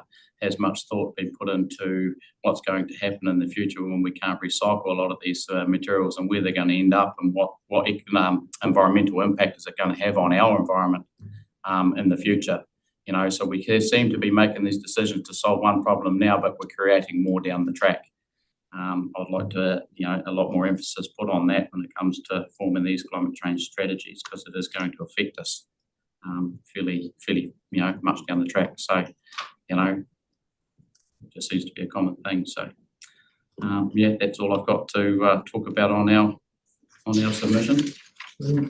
Thank you. We've got time for questions of clarification. I was going to start, Jason. One of the things that we aspire to, assuming we progress this work into the next phase, was developing a framework for action, and we believe that there is an opportunity to engage more widely with other stakeholders, NGOs, government, industry.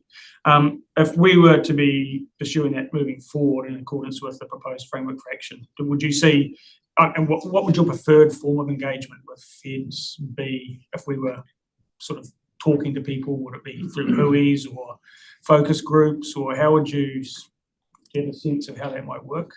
One engagement with the strategic partners as Team Ag as a whole. All right, because we're all on the same page, we're all working for the same goal, and making sure that we're all working together. That's important, that we're working together, and that word transparency. Transparency is key for everything going forward, because without transparency and everyone knowing what's going on, we're not going to get the best outcome for everybody. Questions from other panel members? Tom? Can I ask your views on whether we should be moving with infrastructure projects now, in the sense that, you've talked about, let's get the data, make sure that we're data driven. But the trouble is, by the time you get the data, it may well be too late to do much about it. Since infrastructure projects can be, decades in the making. We're talking about, whole catchments. Yeah. So we're working almost, and you would say, in a precautionary principle, that we should be moving now so that we don't simply just run out of time. So I'm interested in your comments about whether you would support that approach, or whether you do actually believe, let's wait until we actually see the problem before we try to challenge it. Yeah, I've been sitting in the back of the room hearing some other submissions, and I think we do have a bit of time up our sleeve. This is a slow-moving beast. And I'd hate to get decisions wrong by jumping in now and making a decision on infrastructure like wind power and solar, and then finding out down the track that that was the wrong move, that this is going to be the implications of that. I was thinking more of flood protection.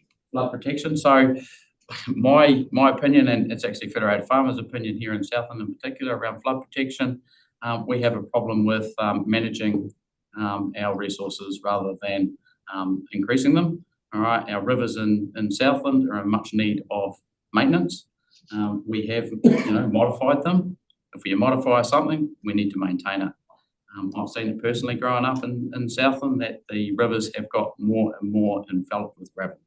Okay, and back in September, when the rainfall and the floods came, our river levels were close to record highs, but the flows were well down. Therein lies the data that we're talking about. There's the real life data that we need to be looking at, rather than the modelling that keeps going on in the background. And as a kid growing up, I've seen it through and through. We've got a lot of gravel underneath our bridges that need to be dealt with. We've got a lot of islands, a lot of beaches that need to be dealt with. That's causing the river to go into bank erosion, and it's taking our river banks away, which is going towards that infrastructure that needs to be maintained.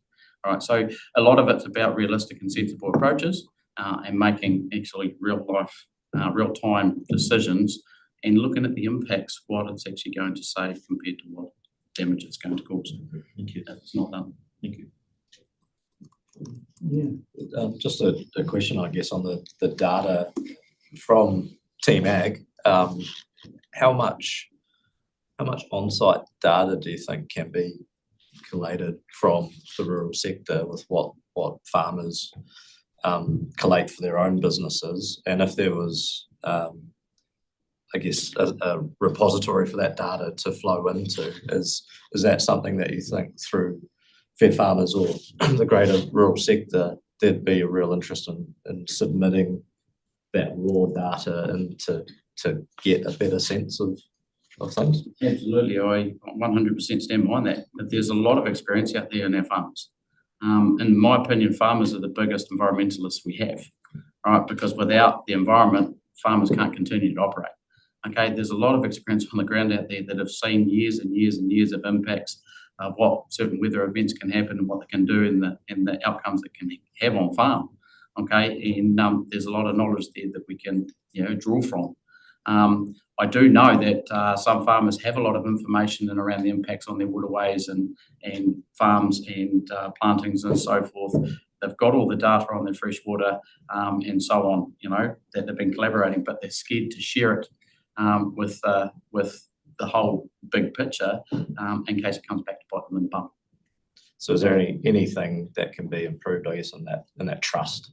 Yeah, trust is the key word here, right? We've got to develop that trust, and transparency is the key to that, all right? And so they feel like everything gets shut behind closed doors all the time. There's no transparency out there from a lot of our groups, and therefore that trust is not, developing. So we do need to build on that.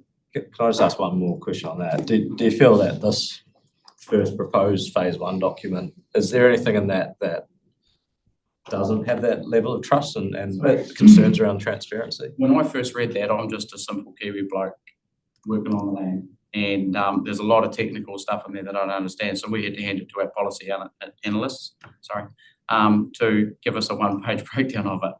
All right, and that's where a lot of farmers' approach come from. They see these documents, they read them and push it off to the side because most of them don't understand it. They don't have availability to those policy analysts like I do. They can break it down and give me a one-pager to fully understand it. So I think we've got to go back to basic terms if you want more engagement from people so they actually understand the jargon in the documents. Time for one more question if there's one out there.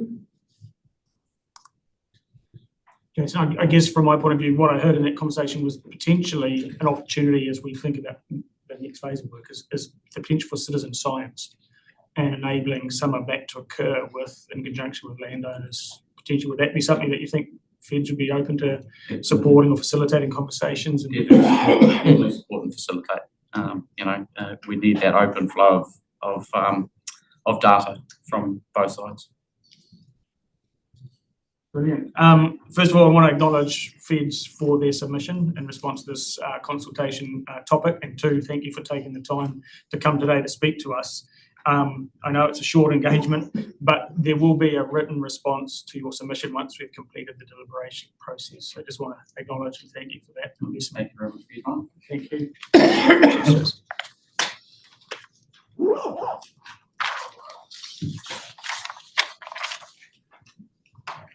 Okay, next up we've got Mr Geoff Scott presenting to the panel. Welcome. Just to let you know that this particular hearing, it is being live streamed via Zoom so that others of the members of the public can listen in.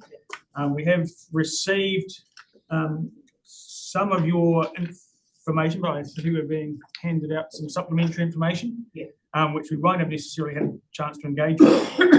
We've got about 10 minutes. So, what it is, I'm on the our internet's on copper. which is the new dial-up. So sometimes it goes through and sometimes it doesn't. So what I've given you is the reference I'm going to is all that's in the material, actually in Wishart's report. And so in my submission, you've got a copy of, there's a lot of reference things, so I'll just try and get right through. You just let me know when you want me to start. Yeah, no, please dive in. So thanks for the opportunity to speak regarding this monumental disaster in the making for all the Southland people, which will have a huge impact on an already flawed and conceived science with an obsolete hidden agenda. I am constrained to 5 minutes of views. I'll just get through that. So the presentation will provide links back to the submission. I hope you will personally take the time to research the links in person and not just hand them off to staff. If I remember correctly, we voted you to do a fair and honest job. So looking at the ES Climate Strategy LTB workshops, you'll see a link there. The strategy mentions the term IPCC 14 times in just over 20 pages and the term changing climate 39 times. It also states work is underway to develop a scope of understanding and expanding the 2018 NIWA regional climate change and using updated global and national projections. And while the concept of a changing climate has been something that will happen sometime in the future, it is now accepted that our region is already experiencing the effects of increasing weather events. So we're beginning from the point that climate change is responsible for severe weather events. In fact, the website under the tab climate change, the reference there, but the accumulation of greenhouse gases in the atmosphere, mainly from burning fossil fuels for the past 200 years, is changing the climate around the world in our own country. In Southland, over time, we are likely to experience warmer weather all year round. Summers will have more dry days and there will be extended periods of relatively higher temperatures. Average annual rainfall is projected to increase, mostly in winter and spring, and is likely to and more intense events. Coastal flooding will increase steadily, and increasing incidents of pure tidal flooding on fine days. NIWA is what they're all using. So what the research shows, that all the councils, ES, with all the other ones, councils in the regions who have commissioned the National Institutes of Water and Atmospheric Research to conduct a climate change impact assessment of understanding to the impacts on the Southland regions. The findings show Southland will generally become warmer, 0.5 to 1 degree by 2040 and to 0.7 to 3 degrees by 2090. A general increase in the annual number of hot days greater than 25 degrees Celsius and heatwave days. Southern areas are projected to experience increased average rainfalls totals across all seasons. Number of wet days are expected to decrease, and in some areas, projected increase of probability of potential evaporized transportation, big word there, deficit PED, of 200 millimetres, very dry soil conditions. At least 0.3 metre sea level rise, SLR by 2040 up to 0.9 by 2090. So now to prove NIWA is unreliable. An annual review for 2022 to 23 was 1.86 million, and there's a reference there, 30 plus years, and its historical climate events data is useless and incomplete. I have a document printed out from the link listed. I'll hand a copy, you've all got of that, of the present, and 9 copies available. But so basically, NIWA has 20% of the data, 20% executive summary. Most New Zealand historical storms and cyclones are missing from NIWA's historic weather events database, the data chip, 80%. The missing data is crucial for providing answers to the weather extremes. Climate events are becoming more common frequency. The data is crucial for journalists and researchers trying to compare the magnitude of modern climate events with those of the past intensity. 5 storms geographically bigger and with deeper barometric lows than Cyclone Gabriel struck New Zealand between 1868 and 1890, revealing that what we call a 1 in 250 year event was actually closer to a 1 in 4 year event back then. Just to let that sink in for a few seconds, New Zealand between 1868 and 1890, revealing what we call a 1 in 25 year event, was actually closer to a 1 in 4 event back then. The 1890s was a much colder, low carbon climate, raising fundamental questions about extreme weather events play out. Some extracts from the above work. Now, this is the Ian Wishart's work, which you've all got a copy of there. The media and politicians rely on briefings and resources from NIWA, including searchable historic weather events catalogue that allows a quick access to data on major storms in the past. We know about big storms in their spelling. The link to the catalogue, if you want to try it for yourself, is there on the thing. So what I tried researching as I did, starting date the 1st of the 1st, 1700 to the 1st of the 5th, 2024.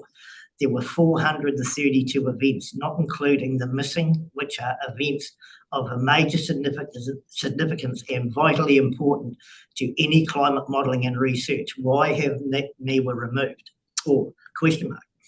In New Zealand, at least, there's evidence we suffered more so-called 1 in 100 year storms, floods in the 1800s, when CO2 was only around 285 ppm, and now 413 things per parts per million. Let us think for a moment. So there's evidence of a higher frequency of big storms more than a century ago when the planet was colder, with a much lower CO2 level. So that turns out to be correct. Where does it leave the climate change means more extreme weather narrative pushed in the nightly news? Cyclone Gazelle in 1968, the Wahine storm, Cyclone Bola in 1988, and now Cyclone Gabriel. Analysis and found that Gabriel had a deeper low at 963 hectopascals than Gazelle on 968 or Bola on 982 hectopascals. Let me say from the start, there's a debate in scientific circles about how much global warming has played a part in felling its intensity. NIWA has pitched that it could have increased moisture retention in the cyclone, and therefore how much rain will come back down by 5 to 7%. However, other scientists have pointed out that the Tongan eruption last year punched 146 million tonnes of water vapour into the atmosphere, which will not only fuel warming because of the water vapour is a powerful greenhouse gas, but what goes up generally will come down. And anyone to say that Gabriel was fueled by car exhaust fumes, how would Gabriel really compare to some of the big storms that ravaged New Zealand settlement? So February 1868, the Great Storm, 955 to 962 hectopascals, is in NIWA. With modern satellite cyclone storms and subject to continuous time measurement, allowing NIWA to pluck absolute minimum pressure readings whenever it actually happens. This complicates comparison with historical storms when data points are only taken twice daily hourly.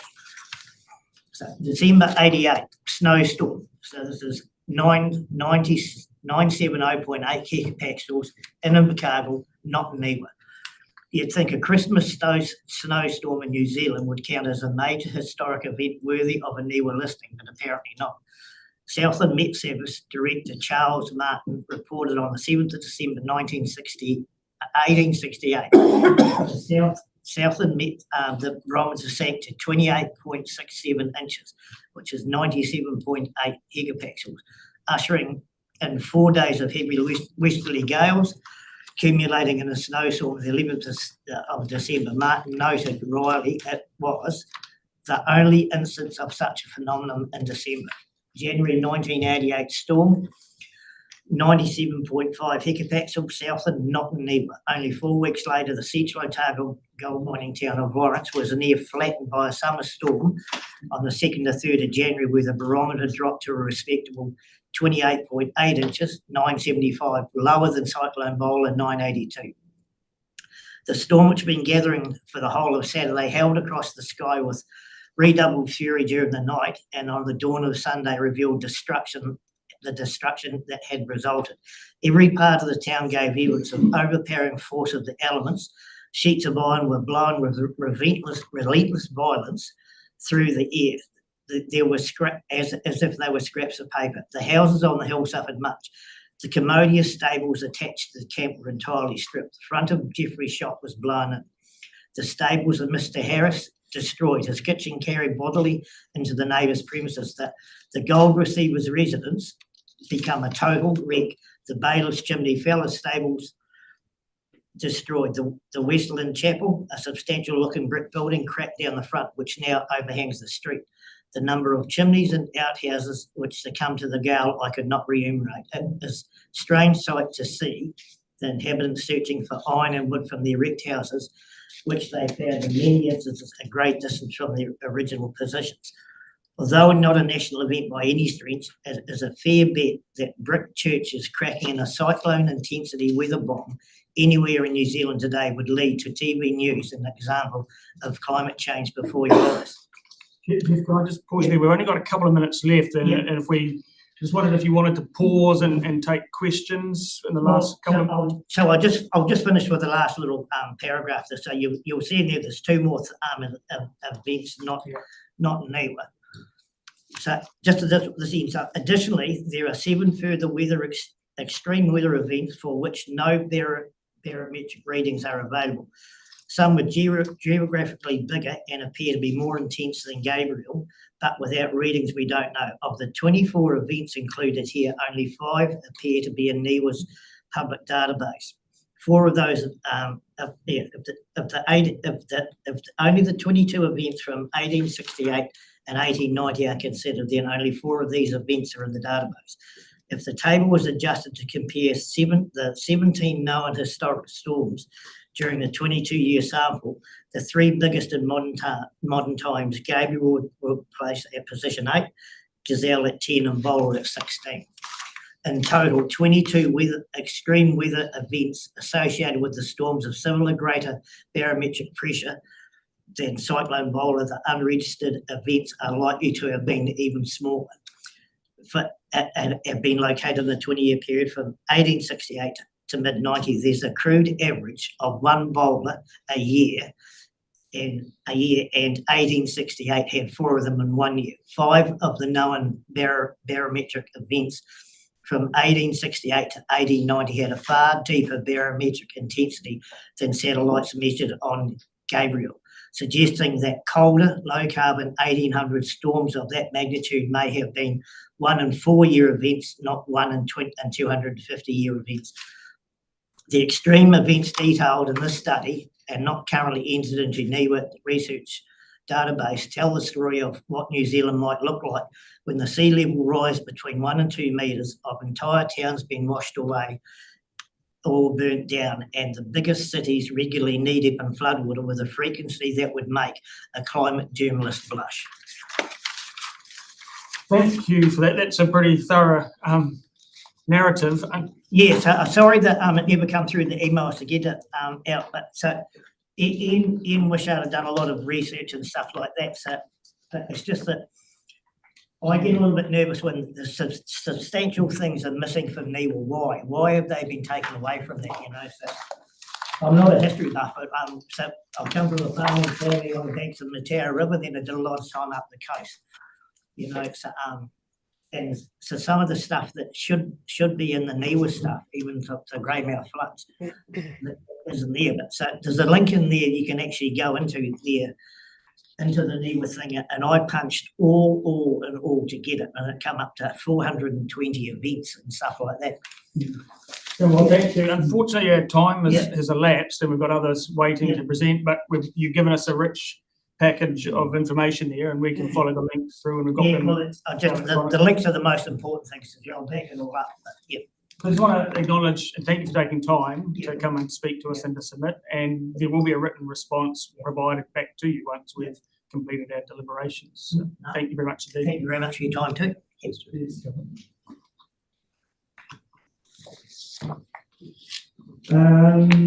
Where do we get to next? We've got via Zoom Miss Katie Allan. I'm hoping you can hear us, Katie. Yeah, all good. Yeah, thank you. Thank you. And so we've got about 10 minutes, and we've all got a copy of what you submitted, and we've had a chance to read that. So perhaps making use of the time available to touch upon the salient points you want to give emphasis to, and then we'll maybe have some questions and clarification. Okay, thanks, Phil. Yeah, good afternoon. I'm Katie Allan. I'm here to speak for local residents. We are an unaffiliated group concerned about the lack of democratic process in local government, the planning and the policy making. We do not agree arriving at a consensus through being steered at predetermined outcomes by trained facilitators or PR teams, either working for the council or public-private partnership. We deem this to be against the public interest and an affront to democracy. The public expects you to scrutinize all information before you make decisions on their behalf. Therefore, I'm sure you will have read about the medieval climate optimum, where for hundreds of years the temperature was much warmer than it is today. Evidence of this has been found in tree ring chronology and sediments. Your research will have discovered that there was a little ice age. Evidence of this are found in paintings of the frozen River Thames. You might have wondered why Pevensey Castle is now over a mile inland, when historic archives from 1066 say it was surrounded by the sea and stood about 10 meters above sea level. But you must have had the biggest revelation when you realized all these events happened before the first industrial revolutions. Still, human activity is blamed to cause climate change. I will not throw any charts or figures at you. I tell you about my own journey instead. I grew up in communist East Germany. After the fall of the Berlin Wall, I shifted to the free world, West Germany. It was not long after that I heard London was about to freeze over for good, and the whole of Northern Europe could disappear in a new ice age. I was horrified to learn that now, even being free, that I might never get to see Australia or New Zealand because the ozone hole would make these countries inhabitable. Why did I hear nothing about that while living in East Germany, I wondered. I later understood. Different regimes, same tools. Throughout the decades, the topics of climate fear changed. When it became evident these projected disasters did not occur, another one was quickly found. We had to be kept in an effective state of fear. Now the generic term is climate change. The thought of finding mitigations and solutions overwhelm us. So we beg experts to tell us what to do. Unelected and unaccountable NGOs, including a private family foundation. In your strategy, you stated Great South measured the greenhouse gas emissions. Measuring is a physical activity. Would it be more accurate to say they have done some modeling on their computers? Modeling is highly corruptive, as results come from data that fed into computers by humans.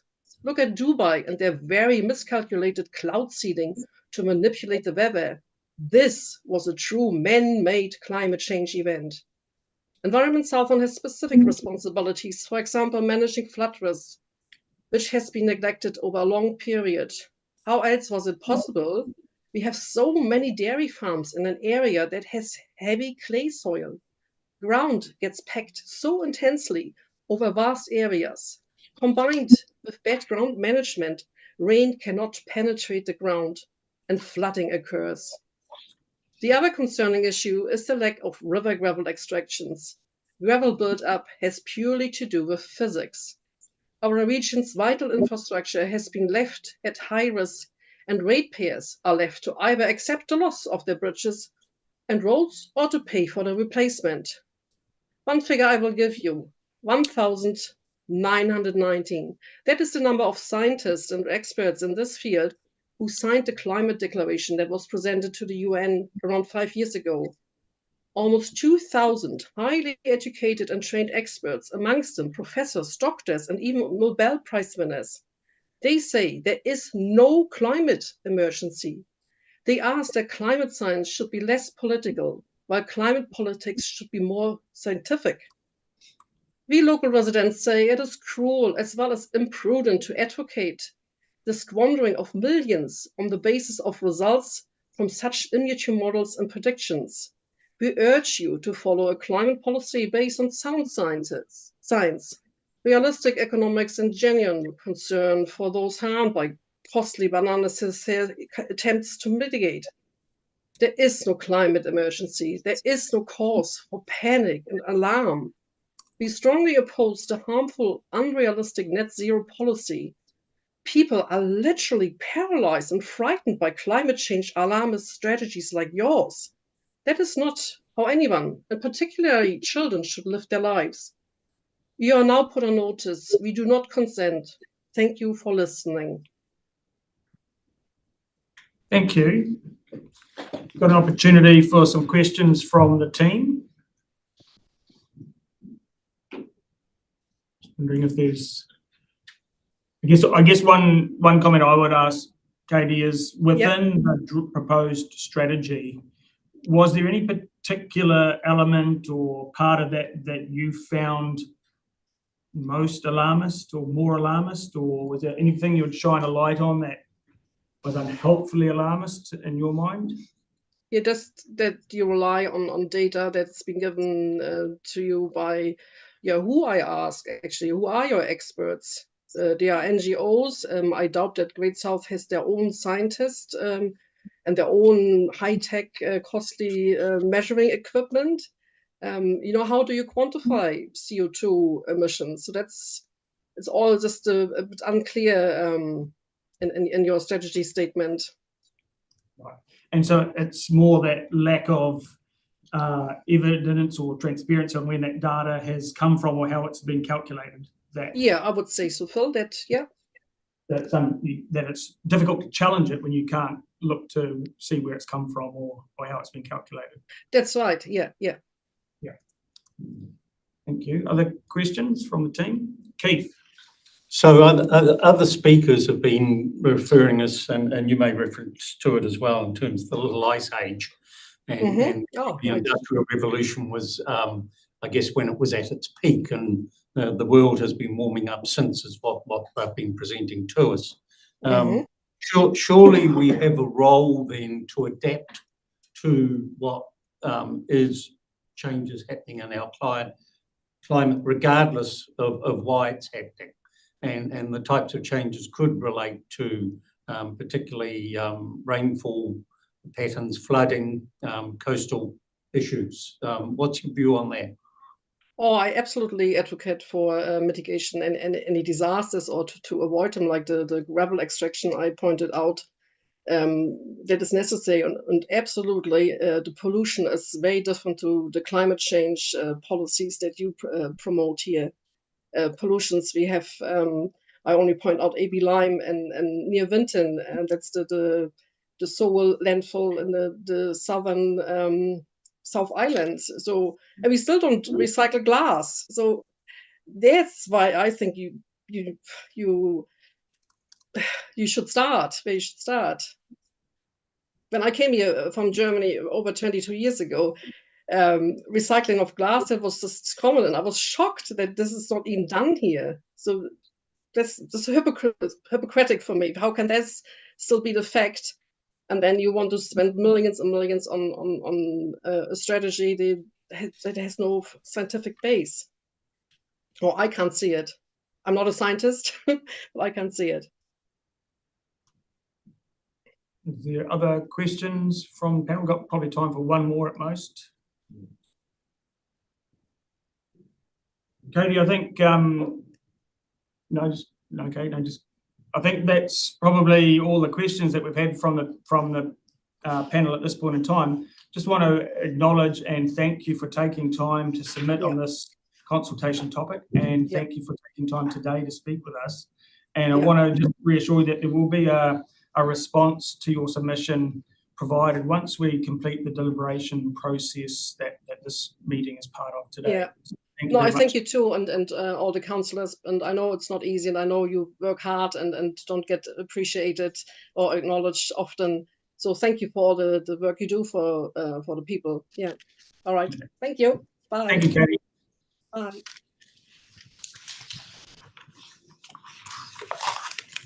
Okay.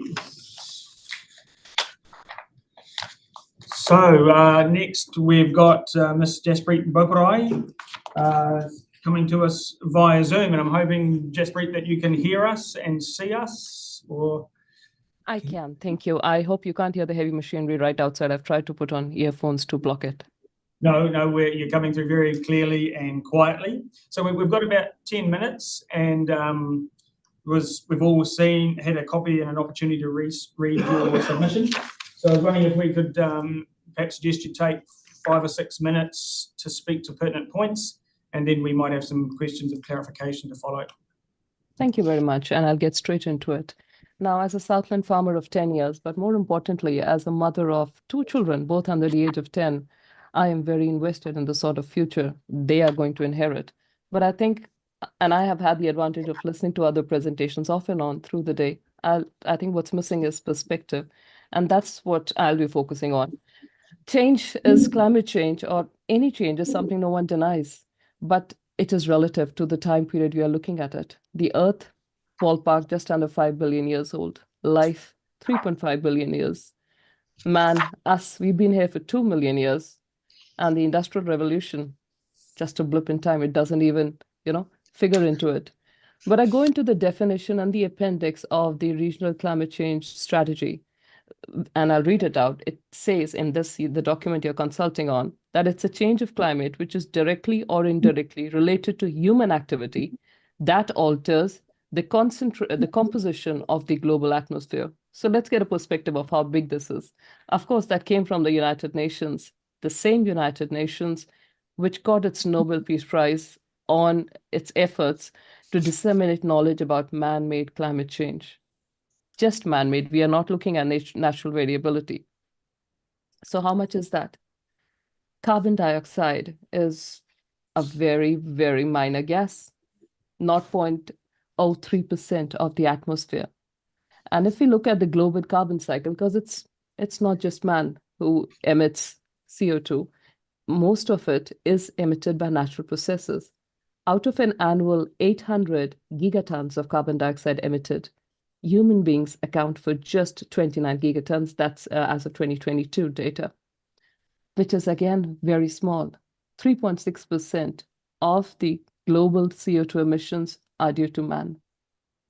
Now, if we actually now extrapolate that, because as your definition picked up from IPCC is human-based emissions, human-impacted emissions that alter the composition. So if I multiply that 3.6%, which we are supposed to be responsible for, and as a percentage of the 0.03% of the atmosphere, there is just 0.001%, a very minuscule part of the atmosphere's concentration that human beings can be said to be responsible for in terms of the carbon dioxide component. And incidentally, methane is another thing that I might add in a line here at this point that we seem to get very worried about. Did you realize that one single fault, the Hikurangi fault of the east coast of North Island alone, annually releases as much methane as does half of New Zealand's livestock, the ruminant population? But it's just one we can tax and one we can't. But chemistry doesn't know any difference. CO2 is CO2 molecule regardless of where it comes from. Methane, CH4 is CH4 regardless of its origin. This graph, and I'll have this presentation for you, every single slide is either from the UN documents or from peer research review.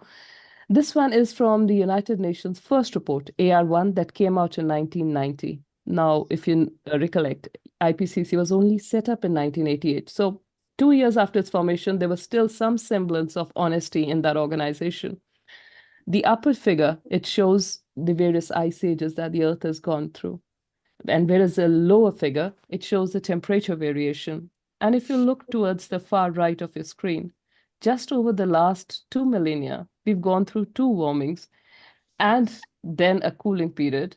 The last and the most latest ice age, we only emerged out of it in the mid-1700s, early 1800s, depending on where in the world you were. But what's more interesting is the blurb that accompanied this one in the AR1 report that said that the medieval warming that preceded the ice age from roughly 980 to 1250 AD, they said this period of warmth is notable in that there is no evidence that it was accompanied by an increase of greenhouse gases. Precisely, there is nothing linking these two. This particular graph, It is about the analysis of temperature oscillations in the geological eras. And this covers the gamut of the 4.65 billion years of Earth existence. If you look at it, the purple that you see, that's CO2, and the blue is the temperature. There is no correlation. There has never been any correlation, regardless of whether those emissions are from human activities or natural sources. This is the world's oldest, longest running temperature record, and you panelists had it today. The temperature has only begun rising now over the last 200 odd years. And after we came out of the mini ice age, if you look at the increase, it's 1 degree. It doesn't even begin to cover the dip that the Earth had during the mini ice age. And more to the point, in these 200 odd years, the Earth's population, I should say 300 odd years, the Earth's population has gone from 500 million to 8 billion, 16 times. Cars, planes, all of these have been invented. We are not doing so badly if we've had a 1% increase in temperature if we say this is due to human beings, because once again, I go back to the UN definitions. When we say we are tackling climate change, we are only referring to human activity. Brest in France, a very, very small increase, about 1 millimeter per year at sea level. Next, I'd like to come to the problems with modeling. RCP 8.5 is being used as a baseline scenario everywhere. It's not just this council, though I should say, it is across the country. But RCP 8.5 is essentially a climate scenario where nothing is being done, BAU, business as usual. The very underlying assumptions of it pointed out how ludicrous this is. It is forecasting that coal use will increase tenfold by the year 2100. Another assumption is that in another 150, 200 years, CO2 will go up to 2,000 parts per million. Now, in the last 300 years, from the Industrial Revolution, we've only managed to go up from 286 ppm of CO2 to 407. We are now saying we are going to somehow end up at 5 times, from 400 ppm to 2000 ballpark. That makes no sense. This article came in the media recently in March that said the government is warning councils against picking extremes in climate decisions. Auckland and 17 other councils have commissioned regional climate change projections from NEVA and have had worst-case temperature increases of as much as 3.8 degrees. Now, this is modeling having real-world ramifications. If you're going to project and, sort of fall and die on a sword, you're going to have to push up the costs of infrastructure hugely because, as I just pointed out to you, these assumptions underlying these modelings have absolutely no bearance, no semblance to reality. To the right of the screen is an extract from AR6 report from the United Nations, IPCC, and it says that the UN itself, it says we have attached no likelihood to any of the scenarios. However, and the highlighted part at the bottom, the likelihood of high emission scenarios such as RCP 8.5 or SSP 8.5 is considered low. It is considered low, and yet we are insisting on using these modelings. I have seen some of the modelling commissioned within the region.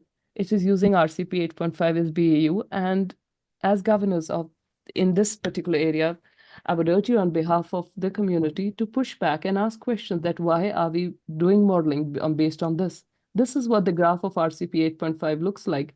And if you see the black... Pause for a moment. We've only got a couple of minutes left, so I'm just wondering if you wanted to continue or if you wanted to... I'll take 10 seconds more. The black portion that you see in the graph is what it anticipates coal used to be.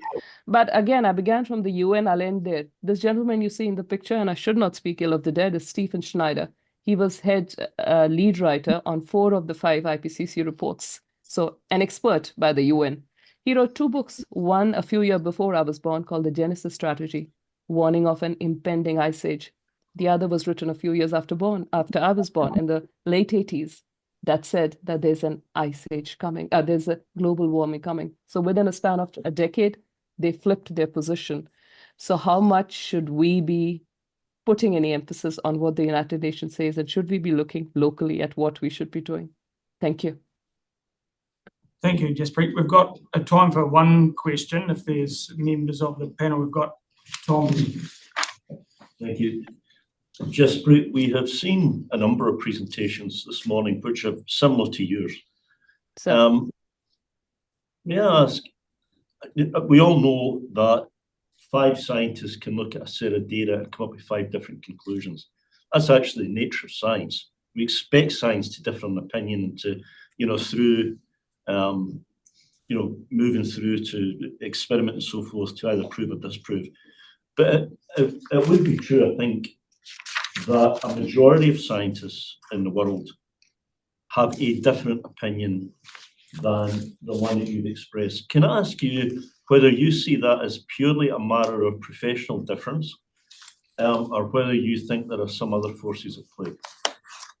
Well, I will look at, say, the NZ Sea Rise model tool that's being used in New Zealand. Currently, if I look at the bluff tide gauge and the sea level rises it's giving to me, it is being overestimated by 550% by that model. We've taken the precautionary principle too far down the line. And if you're referring to the 97% consensus, that's often a line, thrown about in the media.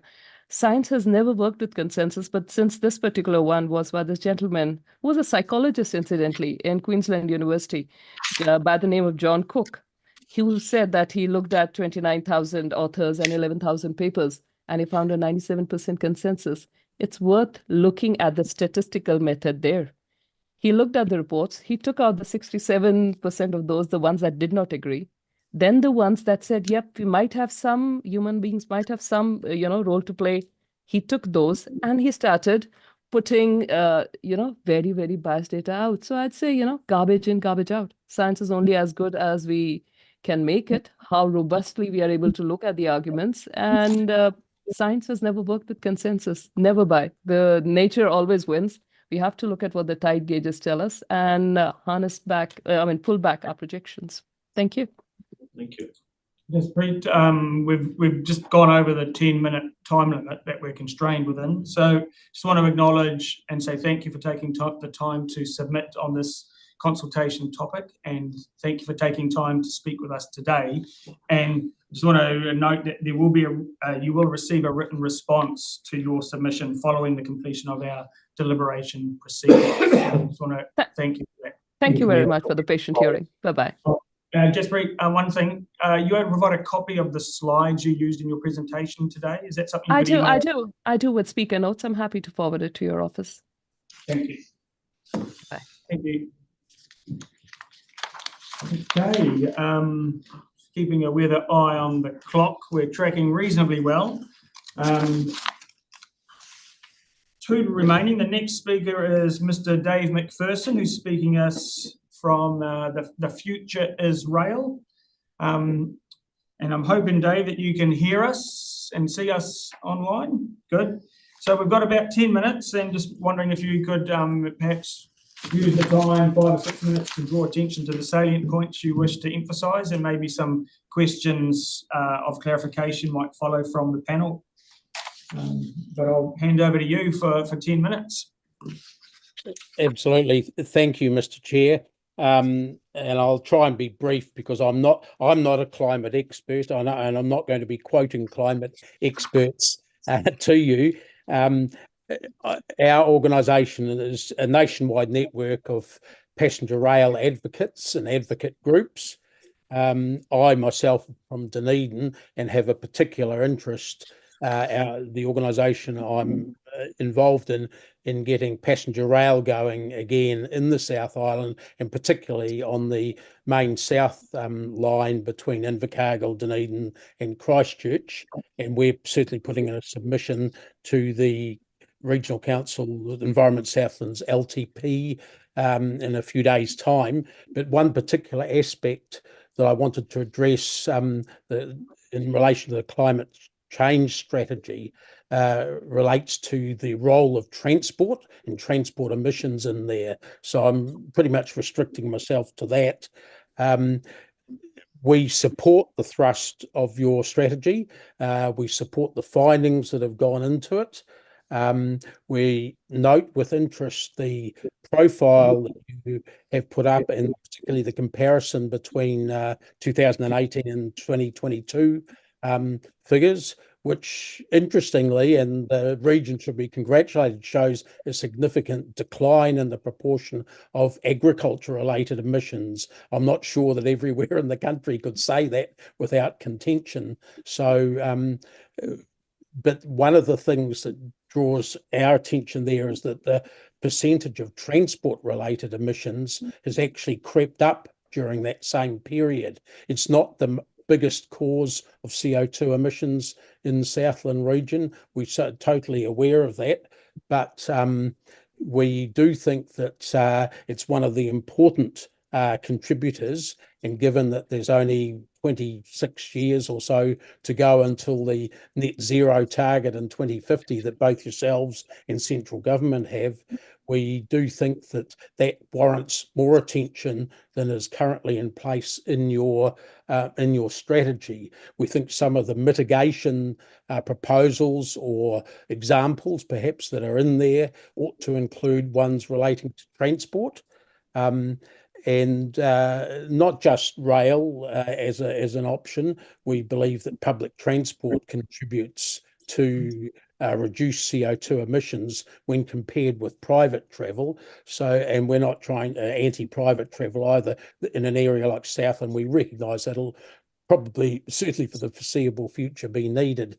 But we point to carbon footprint statistics that have come out of, well, we've cited some from the UK, but recently Auckland region or AT have produced some as well that are quite similar, that show that passenger rail has a significantly lower footprint than both private car travel and also bus travel, traditional coach travel as well.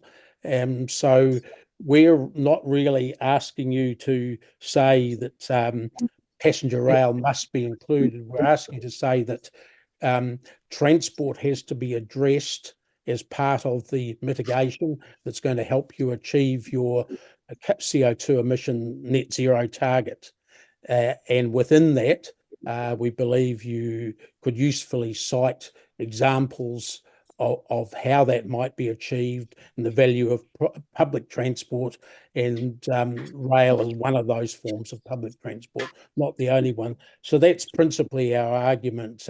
We're asking for some tweaking that'll improve the your statements, if you like, in that area. Thank you, Mr. Chair. Thank you. We've got time for questions, and I'm going to perhaps jump in and start with the first one. What would need to be in place, do you think, to make it necessary for rail transport between Invercargill, Dunedin, Christchurch? What would it take? What's in the way? What's getting in the way of that at the moment? Well, I think that certainly political will has got in the way in the past, and that's both locally and central government. I myself, before I retired to Dunedin, was involved in getting a train going to Hamilton, Auckland, between Hamilton and Auckland, passenger train, and that's the same sort of question was asked us there. And we got a combination of political will at a local and national level. We got some seed funding to investigate the costs, so it wasn't just someone like Dave MacPherson talking off the top of his head. There were facts and figures to back it up. We knew what we were up against. We knew potential funding sources. And we knew we had to get all the technical aspects in relation to train travel sorted out with people like Kiwi Rail and NZTA's regulatory group. So there were a whole lot of ducks that needed to be lined up for that, and the preparation took some years. So we don't think a train could start in the next year. We're quite realistic about that, but we do point out that unlike, say, a new motorway being built somewhere, there is already a train line, train tracks between Invercargill and Christchurch. And apart from some things like the odd passing lane, perhaps, and some stations being renovated or rebuilt, Ashburton was one, for instance, needs rebuilding, that there's not a lot of massive infrastructure needed for this. It's more rolling stock, and then the correct funding investment for the actual services that need to operate. And our suggestion is a train a day in each direction. and we certainly get supportive feedback from the public for that. We're going to be asking the regional council to collect a very small rate in Invercargill, we suggest, along the route to support an initial study, and we're going to be asking for 80 cents per household for 1 year. In other words, less than $1 as a one-off, just to get that started, and then have a look at the figures and see what's what the next steps ought to be. We also need, obviously, the 3 regional councils along the route, yourselves, Otago and Canterbury, to line up on this as well. Thank you. Other questions from the panel? Yeah, sorry, Matt. Thanks, Dave. I'm just interested. So in the, you know more about train transport than certainly I do. Are there good examples internationally around train technology being a lot more carbon neutral? I guess to obviously consolidating passengers into one vehicle has its benefits. What in the train technology, and is New Zealand rail infrastructure able to cater to that technology? Yeah, look, we think there are several examples. There's actually a New Zealand example, the Capital Connection, which is the Palmerston North to Wellington train, and the Wairarapa connection from Masterton to Wellington, have joined forces between the Wellington Regional Council and Horizons to get a government approval to put in a purchase order for new hybrid trains, which both partially electric, but also partially diesel because of the distances and the lack of, in some cases, electrified track. They also tilt trains, which are the technology that allows trains to travel around bends faster without slowing down so much. Imagine a car going around a cambered corner on a highway, does the same sort of job.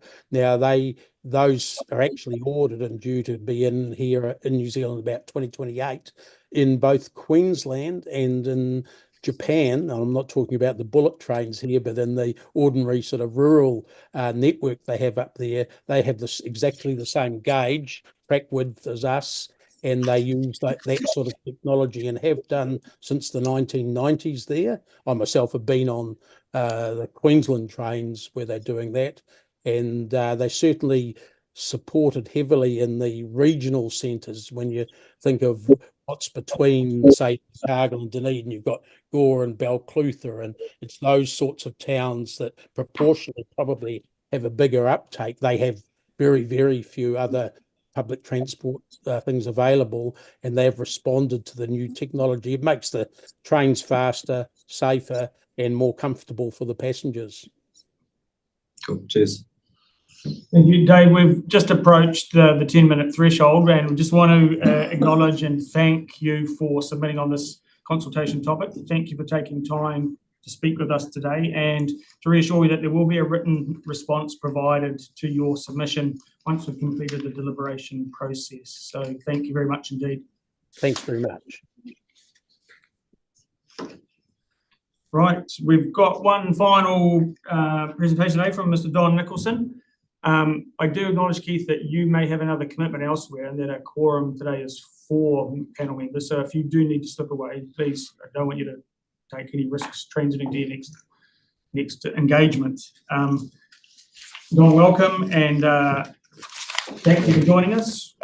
This is being live streamed, just to let you know that that's the case, so other members of the public can join us. 10 minutes, and we've all had an opportunity to engage with and read your submission provided, so perhaps just making use of the time to highlight the pertinent points, and maybe some questions of clarification will follow. All right, thank you, Mr Chairman, and members of the panel. My name is Don Nicholson, and I thought I'd given up on this sort of stuff a long time ago, that I wouldn't be having to do any more submissions, and I could go and have a happy retirement. But I am worried about the cost of things for my children, grandchildren, and so it's vital that people with, I hope, my experience can make a contribution here. So, bit of history. About 1980, I started realizing that there was a push to perhaps look at carbon dioxide emissions in the world. When I was a farm forester, there was a play to make carbon sequestration as part of a forestry concept, and I couldn't buy into it. I wanted to grow trees, plant and harvest them and use the timber. Fast forward to perhaps 1991 and the RMA enactment, and then a bit later in that decade, the Kyoto Protocol, where Prime Minister Clark tried to sign us in at that point, and I started raising my radar. What's going on here? They started talking about temperature rise and emissions from animals and things like that, and I was saw the temperature graphs and thought, yes, there is something to see here. I need to be wary of what is real and what isn't. And so again, fast forward or moving forward to 2003, I was deemed the national leader of the fight against ridiculous taxes, which was known as the FART concept. And I still, in the back of my head, while leading that, and then right through to the end of my tenure as president of Federated Farmers in 2011, I doubted that I really had the rigor to say, this is all wrong. I didn't quite believe my own intuition that this was all being overblown until about 2018, when I realized I needed to know more, and I started reading as much as I could.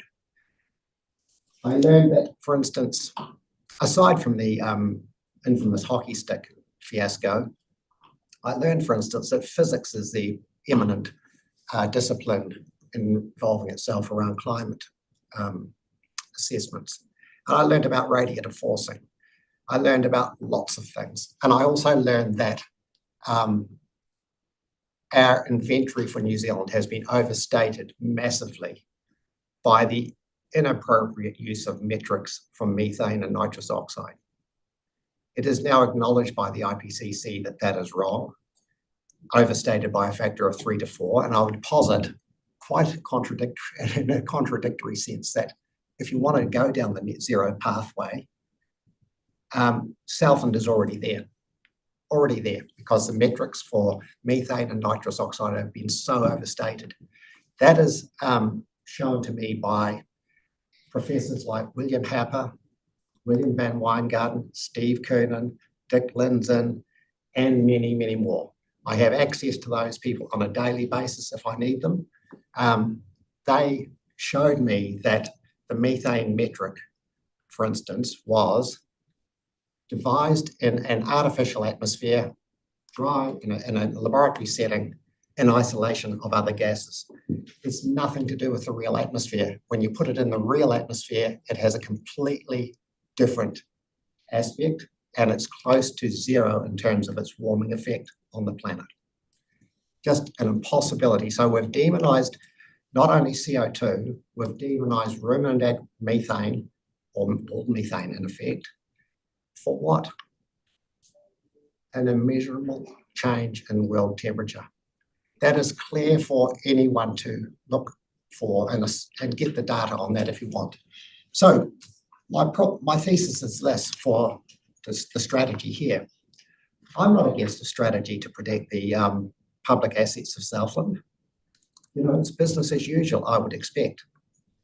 And yet we've got this constant discussion about CO2, sea level rise, temperature change. And I have to say, I watched online earlier today the Ian McIntosh presentation. It was fabulous. I think I'd just implore the panel, to advise the councils as well that we should be doing adaptation. Mitigation is irrelevant. It's adaptation. The argument that you can't sort of know what's ahead of you is absolutely right. We never have known what's around the corner. So the precautionary principle in this instance seems to have been, I'm thinking you're over-egging it, potentially, and we should just, as I say, the central thesis here is business as usual. Avoid going down the rabbit holes of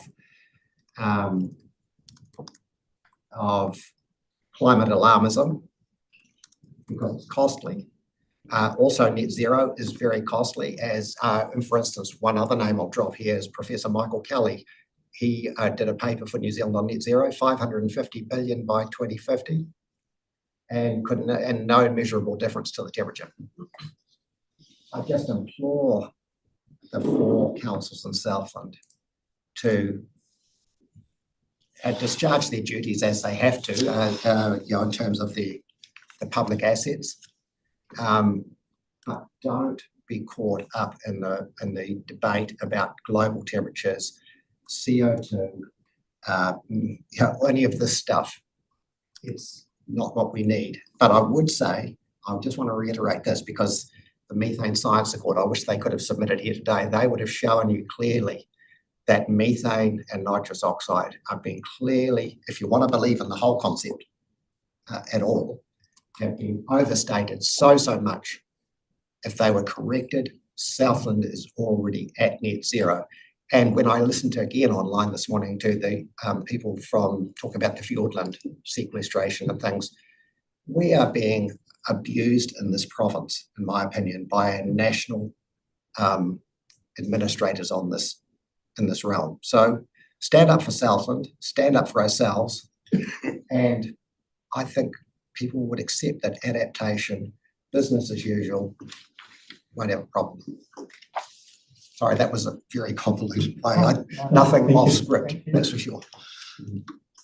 But I would reiterate that I do have access to international scientists daily, as some of you may have. And so I'm widely read compared to perhaps 5 years ago. And one thing I would also say is when I chaired PowerNet and Tom was on the board with me, we, of course, endorsed our CEO to go around and make sure he assessed where the infrastructure was potentially at risk from flooding and move it. So we've already done that sort of stuff. And my last point would be, don't try and get inside the farm gate. That's private business. That's not public stuff. The existing flood banks are fine. River management, as Jason Herrick put up, is vital to assist the usefulness of those flood banks for a lot longer than we might have otherwise thought. Thank you. Questions? Tom, did you have one? Clearly, councils are unlikely to have much of a say in things like how we account for carbon. These are going to be decided nationally and internationally. And generally, mitigation, again, is likely to be driven by national policy, ETS schemes and so forth. So we certainly see that the key role that we play is going to be in adaptation. Can you just, you said you agreed with that, although you pointed out, that managing the river beds may be more important than building up banks and so forth. But the need for adaptation, are you saying that you accept that the climate in terms of storms and so forth is worsening, that we actually have increased risk of these things? Or are you saying, look, Southland's in a floodplain, the whole history of Southland has been reducing flooding, you keep doing that? Well, I've been here 67 years and there's nothing surer than the weather changes daily, but that's different. We're talking about legislated climate change and most of this stuff. The climate variation I talked about in my submission is alive and well. It's not measured in days or weeks. Climate variation is measured in decades or, I think, 30-year cycles predominantly. My reading of all of this, Councillor, is that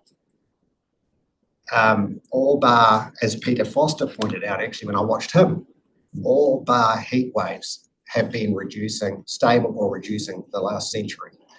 It's not what you read in the media, but the seriously intense statistical analysis of this suggests that we've been told a little bit, or a lot of misinformation on the severity of these and occurrences of these events. Heat waves, the only thing that's got a slight uptick in the last perhaps couple of decades. So, having lived here 67 years, I'm not seeing an uptick in anything. The minimum temperature may be. I know that winters are milder. but the maximum temperatures, certainly as a farmer, I've never seen that. And the droughts and floods are certainly no more frequent today than they were last century. Or this decade, this century than last century. I've been through, even on the peak block that I live on, I've had droughts in my area. Nothing like it in recent years, but I have no doubt they'll come again. We just hit the 10-minute time limit, so we'll probably have to close it there. But I just want to thank you, one, for submitting and response to this consultation topic, and two, for taking the time to come in today. And that's been very helpful. We will provide a written response to your submission once the deliberation processes are complete. So I just want to acknowledge and thank you for your time with us. All right. Thank you, Mr. Chair. Thank you, Keith, for today's effort, and please drive safely. Oh,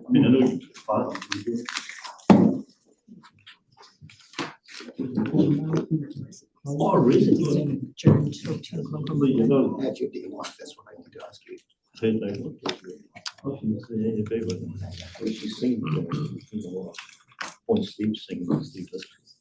It's all right. We're all colleagues and we haven't seen one another for years. So. I think that concludes all of the presentations that were programmed and scheduled for today. Shortly, we will be adjourning the meeting until we reconvene for deliberations on Monday. But I just want to take the opportunity to acknowledge and recognise two things. One, I want to acknowledge and recognise the efforts of the staff in supporting this process, because I know that with the extension of deadlines for submissions, that it has put a little bit more pressure on the staff and have had to scramble a little bit to make sure that they can support this process. So a big thank you to you folks for that effort. And I also just want to acknowledge and recognise the continuing collaborative spirit from the councils and from Te Ao Marama Incorporated. In my mind, that's pretty fundamental to the success of whatever shape this journey takes moving forward. And I just want to thank you and would hope that collaborative spirit continues as we continue this mahi moving forward. So thank you very much indeed for that. We just want to offer the opportunity to panel members to just make one short reflective statement before we adjourn, and if there was a desire to make a statement of that nature, but otherwise we can adjourn shortly. Any thoughts from around the table? Or? No, it was just very good to hear all the different views and respect the views of all the submitters. So thank you very much to all the submitters. Yeah, anything? Yeah, thank you to the submitters, and it's important to take part in the process, and it's obviously a very, very complicated conversation, and it's good to see people at least taking part in it and paying attention. It's quite a complex issue. Thank you. Any thoughts, Tom? Well, I mean, I was a bit surprised and impressed, I guess, by the quality of presentations from that side of the science community who don't really support the idea of climate change. And I did wonder whether they had independently decided to submit, or whether there was a sort of, because clearly they are a group that work together, whether they decided that a number of them would submit. The data was almost exactly the same actually. They submitted, but it was impressively presented, I thought. Whereas on the other, I think the science on the other side just assumed that we were accepting it, so nobody came to present the science that supported climate change. It was just assumed that we had. So most of the stuff we had on the other side was more soft science. It was philosophical. It was social science, health, and so forth. So they were quite different actually in their approaches. So that's a reflection rather than a conclusion. Yep, absolutely. No, just to say, I want to thank everyone, and we will adjourn the meeting and continue deliberations on Monday morning, starting at, I'm looking for a reminder from England, 10 o'clock on Monday, and same location. Yeah. Thank you very much indeed. And would it be appropriate to close with a karakia, Dean? Kia ora tātou. E tātou ta mihi kia tātou katoa, nā kaimahi e haere pai tia tō tātou kaupapa, kia koe Phil, te kai whakahaere o te wānei, kia whakatika ai te kōrero, tātou katoa. Ke tau ke tātou katoa, te ata whai o tō tātou aere ki hukarauti me te aroha te atu. Te whiwhinga tahitanga ki te wairua tapu ake. Ai. Kia ora tātou, thank you very much, everybody.